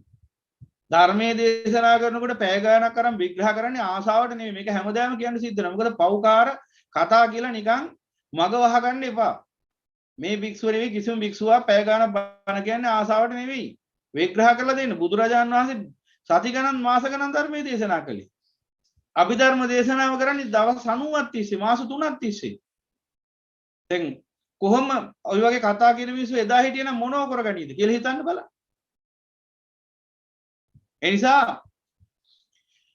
මාතෘකා විතරක් මෙතෙක් අහපු නිසා තමයි ඔබට තාමත් අහන්න යමක් ඉතුරුලා තියෙන්නේ මෙතන. මාතෘකාවට වඩා දෙයක් ඔබ අවබෝධ කරගත්තා නම් එහෙනම් අද ඔබට බණහඬුවම නවත් නෑනේ. එහෙනම් ඔබට පාඩු ඉන්න දුවනේ පැත්තකට වෙලා. දැන් තමන්ලද අවබෝධයෙන් මග වඩාගෙන නිසා පින්වතුනි ඒ අදහසත් ඇති කරන්නේ හිතනමුති මායාවමයි. මොකද ওই වගේ කතා කියද්දි මටත් චකිතයක් ඇති වෙනවා බණ දේශනා කරන්න ගියාම දැන් මේ මිනිස්සු මේකටත් මේ වගේ කතාවක් කියයිද කියලා. මොකද ආශාවට නෙමෙයි විග්‍රහ කරලා දෙන්නේ. පංචමාරය පිළිබඳව විග්‍රහයක් දන්නේ නැතුව ඒ පංචමාරයන්ගේ ක්‍රියාකාරීත්වය දන්නේ නැතුව මේ කියන සූත්‍රය තේරෙන්නේ නැහැ මොකද්ද මේ කියන්නේ කියලා. ඊට පස්සේ රටපටලව ගන්නවා. ඊට පස්සේ දැන් අපි එක දේශනාවක කියනවා ඇහැ කන නාසය දිව ශරීර මනස රූප ශබ්ද ගන්ධ රස ස්පර්ශ ධර්ම සියල්ලයි ති මායයටයි. මායя කියන්නේ සිතටයි කියලා. දැන් බලන්නකො මේ සූත්‍රය අහලා. මේ සූත්‍රය මොකද්ද? වසවර්ති මායя විල්ලා කියනවා ඇහැ කන නාසය දිව ශරීර මනස කියන 6යි රූප ශබ්ද ගන්ධ රස ස්පර්ශ ධර්ම කියන 6යි මේ 12මයිති මටයි කියන්නේ. දැන් ඊට පස්සේ මේ කියන මේ දෙක අතර තියෙන මේ ලින්ක් එක දන්නේ නැත්තම් මොකද්ද මේ කිව්වේ කියලා දැන් මේ විග්‍රහය දන්නේ නැත්තම් අන්න එතකොට තර්කයක් එනවා. ඔන්න ඊට පස්සේ තර්ක කරන්න ගන්නවා. නෑ සිතට නෙමෙයි මායя කියලා දින වසවර්ති මායයට තමයි කියලා කසක සූත්‍රය දැක්කන. ඔන්න වගේ ප්‍රශ්න එනවා. පැහැදිලිවම ප්‍රායෝගික ප්‍රශ්න ඇති වෙනවා. මම ඒකයි අන්නේ ප්‍රශ්න වලින් නිදහස් වෙන්න තමයි මේ විස්තරණ වශයෙන් මේ ධර්මය මේ නන්විද ආකාර වලින් පැහැදිලි කරන්න උත්සාහ ගන්න. ඒ නිසා පින්වතුනි ඔන්න ඔය කාරණා හොඳට තේරුම් ගන්න.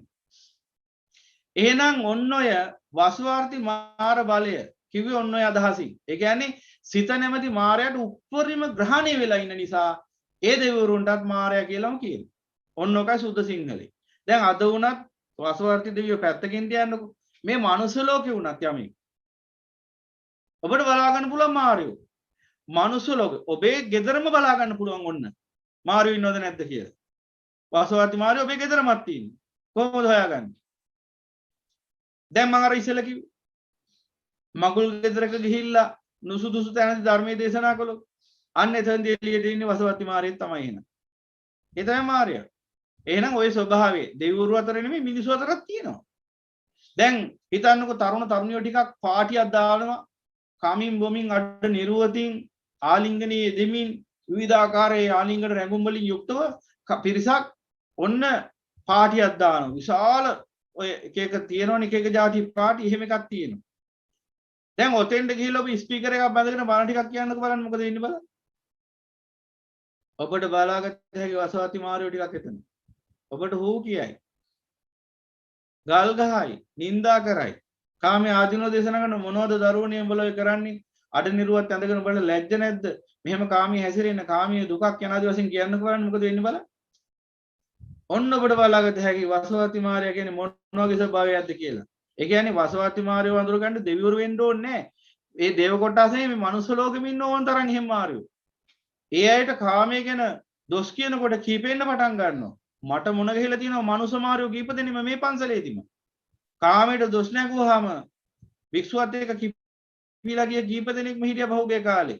තරුණ තරුණිය විශේෂයෙන් විතරනේ මහලු උපාසකම්ම කෙනෙකුත් හිටියා. ඒ අතරේ. ඉතින් තවත් මොනව කතා කරන්නද? එහෙනම් දේව මාරයෝ නේ මනුස්ස මාරයෝත් ඉන්නවා. මම ඔබට පෙන්නන්නම් දවසකේ බදු අය.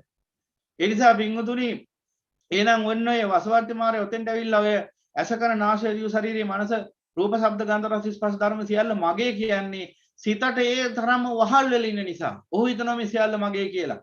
අන්න බුදු පියාණන් වහන්සේ උඩ දෙනවා ලස්සන උත්තරයක්. දැන් බුදු පියාණන් වහන්සේ දේශනා කරන්න කියන හිතුවේදී නෑ නෑ උඹට අයිති කොහෙද වුණා? එහෙම කියලා දේශනා කරන්න ගියේ නෑ. බුදුරජාණන් වහන්සේ මොකක්ද දෙන උත්තරේ? තවේව පාපිම චක්කු තව රූපා තව චක්කු සම්පස්ස විඥානායතනං යත්තකෝ පාපිම නත්ති චක් යත්තකෝ පාපිම නත්ති චක්කු නත්ති රූපා නත්ති චක්කු සම්පස්ස විඥානායතනං අගතින් තව තත්ත පාපිම කියලා. දැන් මෙතන මේ මොකද්ද මේ කියන්නේ? දැන් ඉස්සෙල්ලා කිව්වනේ මහාන ශ්‍රමණ ගෞතමයන් වහන්සේ මගෙන් නුඹලාට මිදීමක් නැහැ. මොකද ලෝකය කියන්නේ රූපය ඇස රූපේ චක්කු විඥානේ චක්කු සම්පස්සේ චක්කු සම්පස්සා වේදනා ඔය ටික ඊළඟට කන යනාදී වශයෙන් නාසය දිව ශරීරය මනස ඔය 30 ඔය 30 මගෙන් කොහෙද නුඹලට ගැලවීම අනිවාර්යයෙන්ම මගේ ග්‍රහණය යටතේ නුඹලා ඉන්නේ කියලා මේ වසවර්ති මාරයා නන්දොඩවනවා වහසිබස් කියනවා මෙතනදී මේ වෙලාවේ සම්මා සම්බුදු පියාණන් වහන්සේ ඔබට උත්තරයක් දෙනවා මෙන්න මෙහෙම කොහමද තවේව පාපිම චක්කු පෞකාරය මේ ඇස තොපට තමයි අයිති තව රූපා මේ රූපයත් අයිති උඹටම තමයි තව චක්කු සම්පස්ස විඥානායතනං මේ චක්කු සම්පස්සයත් මේ විඥානායතනයත් මේ විඥානත් මේ සියලු ආයතනත් උඹට තමයි අයිති. ඇත්ත ඒක. උඹට තමයි මේ රූප මේ ඇස රූපේ චක්කු විඥානි චක්කු සම්පස්සේ වේදනා ඔක්කොම අයිති උඹට. මතක තියාගන්න බුදු පියාණන් වහන්සේ එතකොට මේ මායයා ආමන්ත්‍රණය කරන්නේ අර වසවාති මායයට විතරක් නෙමෙයි සිත කියන මායයටත් එක්කයි. එහෙනම් ඔව් මේ මායයට තමයි මේ සේරම අයිති. මේ සිත නැමැති තුච්ච නින්දිත මායයට වසවර්ති මායයට එහෙම හිතෙන්නේ මගේ කියලායි. උඹ ඒ තරම්ම හිතට වහල් වෙලා ඉන්න නිසා මේ සියල්ල නුඹටයි අයිති. ඔව් ඒක ඇත්ත. උඹට තමයි පෞකාරී මේ ඔක්කොම අයිති. යනාදි වශයෙන් බුදු පියාණන් වහන්සේ කියන්නේ මේ හොඳට මතක තියාගන්න. මම ඒක අර ටික පැහැදිලි කරේ. නැත්නම් අපිට මේක තේරෙන්නේ නැහැ. මේ බුදු පියාණන් වහන්සේ මෙතන ඔව් පාපීම මාරය, පාපීම පෞකාරය මේ තොපටයි මේ ටික අයිති කියලා කියන්නේ අර වසවාති මාරයට විතරක් අයිති කියන අදහසින් නෙවෙයි පින්වතුනි. ඒක ඔන්නෝක තේරුම් කරලා දෙන්නයි මට මේ මෙච්චර මම වෙහෙස ගත්තේ. මේ සිත කියන මාරයට අයිති මේ ටික. නමුත් සිත මගේ කියලා උපරිම දෘෂ්ටිගත වෙලා සිතට වහල් වෙලා ඉන්න නිසායි වසවාති මාරයට හිතෙන්නේ විදියටම.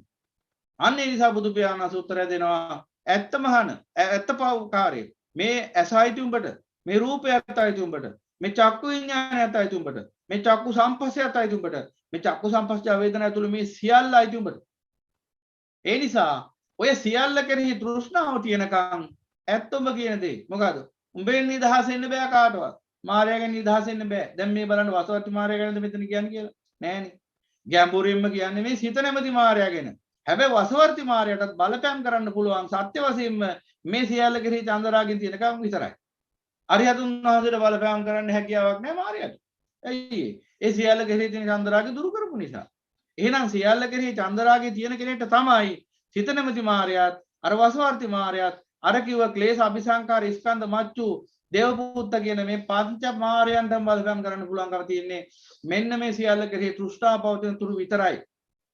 ඒකයි බුදු පියාණන් වහන්සේ මේ මහා සිහිනාදයක් කරන්නේ මේ වසවර්ති මාරය ගැන විතරක් නෙමෙයි මෙතන මේ මාරය කිව්වේ සිත නැමැති මාරයක් එක්කයි මේ පංච මාරයෝ ගැනමයි මේ කියන්නේ සුද්ධ සිංහලෙන්ම. එහෙනම් පෞකාරය තොපට තමයි මේ අසත් අයිති රූපයත් අයිති චක්කු විඥානයත් අයිති මේ සියල්ල අයිති. එහෙනම් ඒ සියල්ල කෙරෙහි චන්දරාගය පවතින දුරු තොපගෙන් නිදහස් වීමක් නැත. තොපගේ බන්ධනෙන් ගැලවීමක් නැත. තොපගේ ග්‍රහණයෙන් නිදහස් වීමක් විමුක්තියක් නැත. සත්‍යයක්. හැබැයි මාරේ ඔබ දන්නේ නැති එකක් තියෙනවා මෙතන. මොකද්ද? නිදහස් වීමක් තියෙන හැබැයි ඔබ දන්නේ නැහැ. මොකද්ද නිදහස් වීම?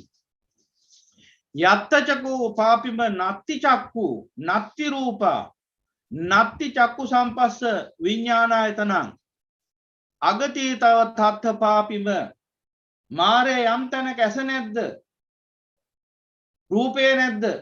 චක්කු විඥානේ නැද්ද? චක්කු සම්පස්සේ නැද්ද? චක්කු විඥානේ නැද්ද? චක්කු සම්පස්සේ නැද්ද? චක්කු සම්පස්සා වේදනා නැද්ද? මහාන පාපී මාරේ එතන නැහැ තොපට පැමිණීමක්. එහෙනම් එතන පැමිණීමක් නැහැ කියලා කිව්වේ බලන්න අර වසවර්ති මාරයා ගැන විතරක්ද මේ කියන්නේ කියලා නෑ. සිත නැමැති මාරයට මේ කියන්නේ. ඉතින් සිත නැමැති මාරයා සිතත් මගේ කියලා අරගෙන සිත ගැන දැඩිව දෘෂ්ටි ගත්ත නිසා තමයි අරයටත් ඒ කතාව අදාළ වෙන්නේ. දෙන්නටම අදාළ වෙන්නේ. සිතටත් අදාළ වෙනවා. වසවර්තිටත් අදාළ වෙනවා. එහෙනම් අන්න බුදු පියාණන් වහන්සේ දේශනා කරනවා නුඹගෙන් ගැලවීමක් ඇති තැනක් තියෙනවා. ඒ තැන තමයි මේ ඇස නැති, රූපේ නැති, චක්කු විඥානේ නැති, චක්කු සම්පස්සේ නැති, චක්කු සම්පස්සා වේදනා නැති.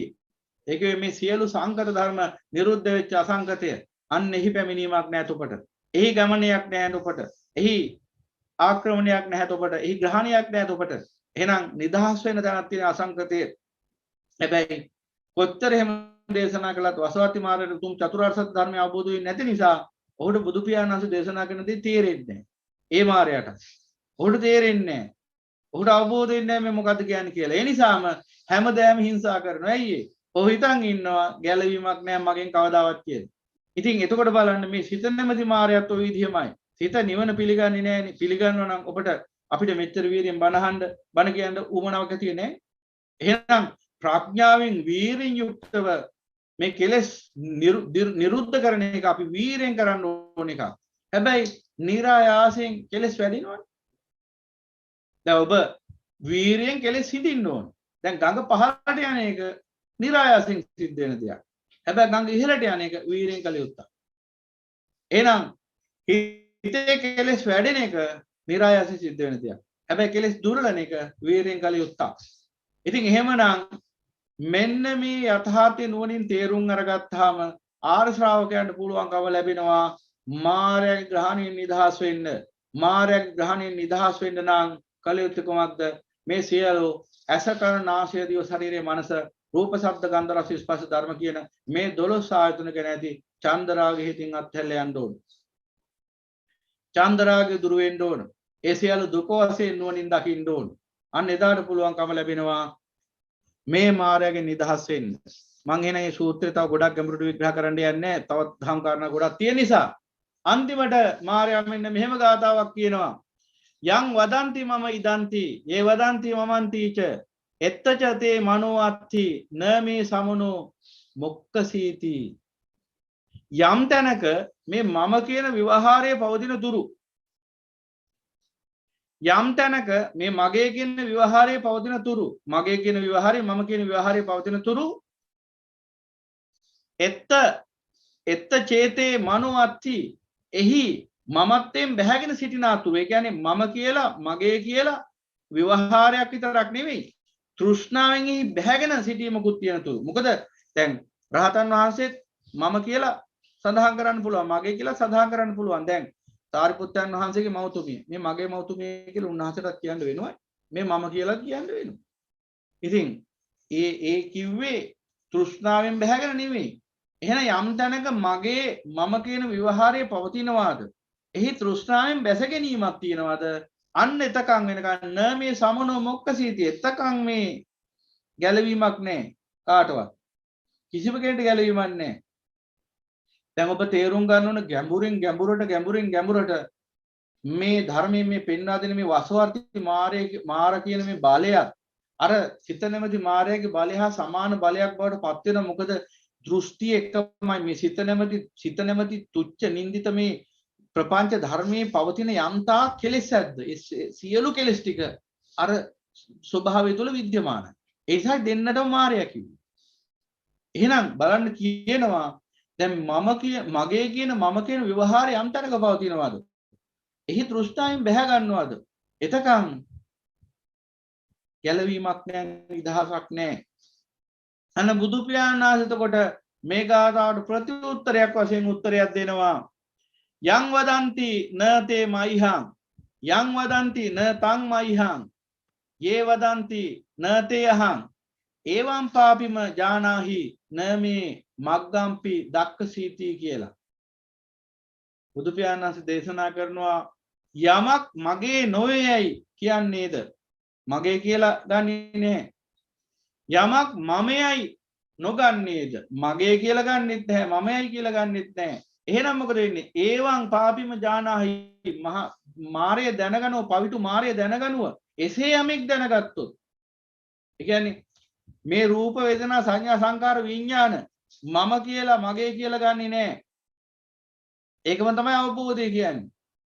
සක්කාය දිට්ඨිය, සක්කාය සංඥාව, සක්කාය චිත්තය කිව්ව මොකද්ද? මේ රූප වේදනා සංඥා සංකාර විඥාන මගේ කියලා මම කියලා ගන්න ස්වභාවය. එහෙනම් මම කියලා මගේ කියලා මේ පංච උපාදානස්කන්ධය ගැනීමේ දෘෂ්ටියට සක්කාය දිට්ඨිය කියනවා.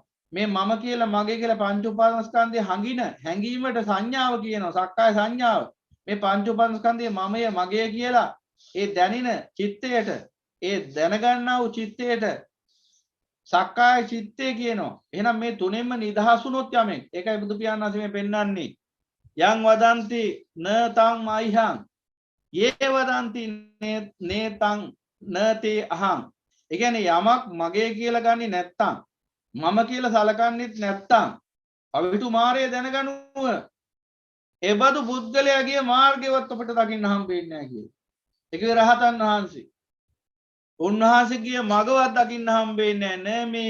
නෑ මේ මග්ගම්පි දක්කසීති. එහෙනම් ඒ පුද්ගලයාගේ මාර්ගයවත් අපිට හොයාගන්න බෑ කියලා. මොකද අර මාර්යා තර්ජනය කරන්නේ කොහොමද?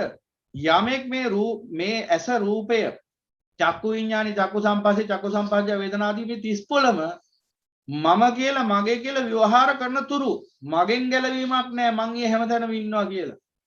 එහෙනම් ඔහු හිතන්නේ කිසිම කෙනෙක්ට මායයෙන් ගැලවීමක් නැහැ කියලා. මේ විශ්වයේ එකම උතුමාණන් වහන්සේ පහළ වෙන්නේ මේ මායාවේ ග්‍රහණයෙන් නිදහස් කරන ඒ අපගේ අසිරිමත් වූ සම්මා සම්බුදු පියාණන් වහන්සේ පමණයි. උන්වහන්සේ පවිතු මායයන්ට උත්තරේ දෙනවා. පවිතු මායය යමෙක් මේ ලෝකේ රූප වේදනා සංඥා සංකාර විඥාන යන මේ සියල්ල මම කියලා මගේ කියලා සලකන්නේ නැත්නම් ප්‍රඥාවෙන් මේ සියල්ල යථාර්ථය දැකලා සියල්ල කෙරෙහි තියෙන තෘෂ්ණාවෙන් අත මිදෙන්නේ නම් පවිතු මායය දැනගනුව එසේ දැනගන්නා වූ ආර්ය ශ්‍රාවකයාගේ පාරවත් උඹට හොයාගන්න බෑ කියලා. ඒක තමයි දේශනා කරන්නේ. අන්න ඊට පස්සේ මායя ලැජ්ජාවටපත් වෙනවා. මගේ මා ගැන අඳුරගත්තා මං කියපු තර්කයක් බිඳලා දැම්මා කියලා ලැජ්ජාවටපත් වෙලා දුකටපත් වෙලා වසවත්ති මායя එතනදී අතුරුදහන් වෙලා යනවා. එහෙනම් ඔන්න කස්සක සූත්‍රය. එතනින් එහාට ඒ ගැන කියන්න මම බලාපොරොත්තු වෙන ඊළඟට තවත් දහම් ව්‍යාකරණයක්. මේ භවෙන් භවයට මේ ආයතන සකස්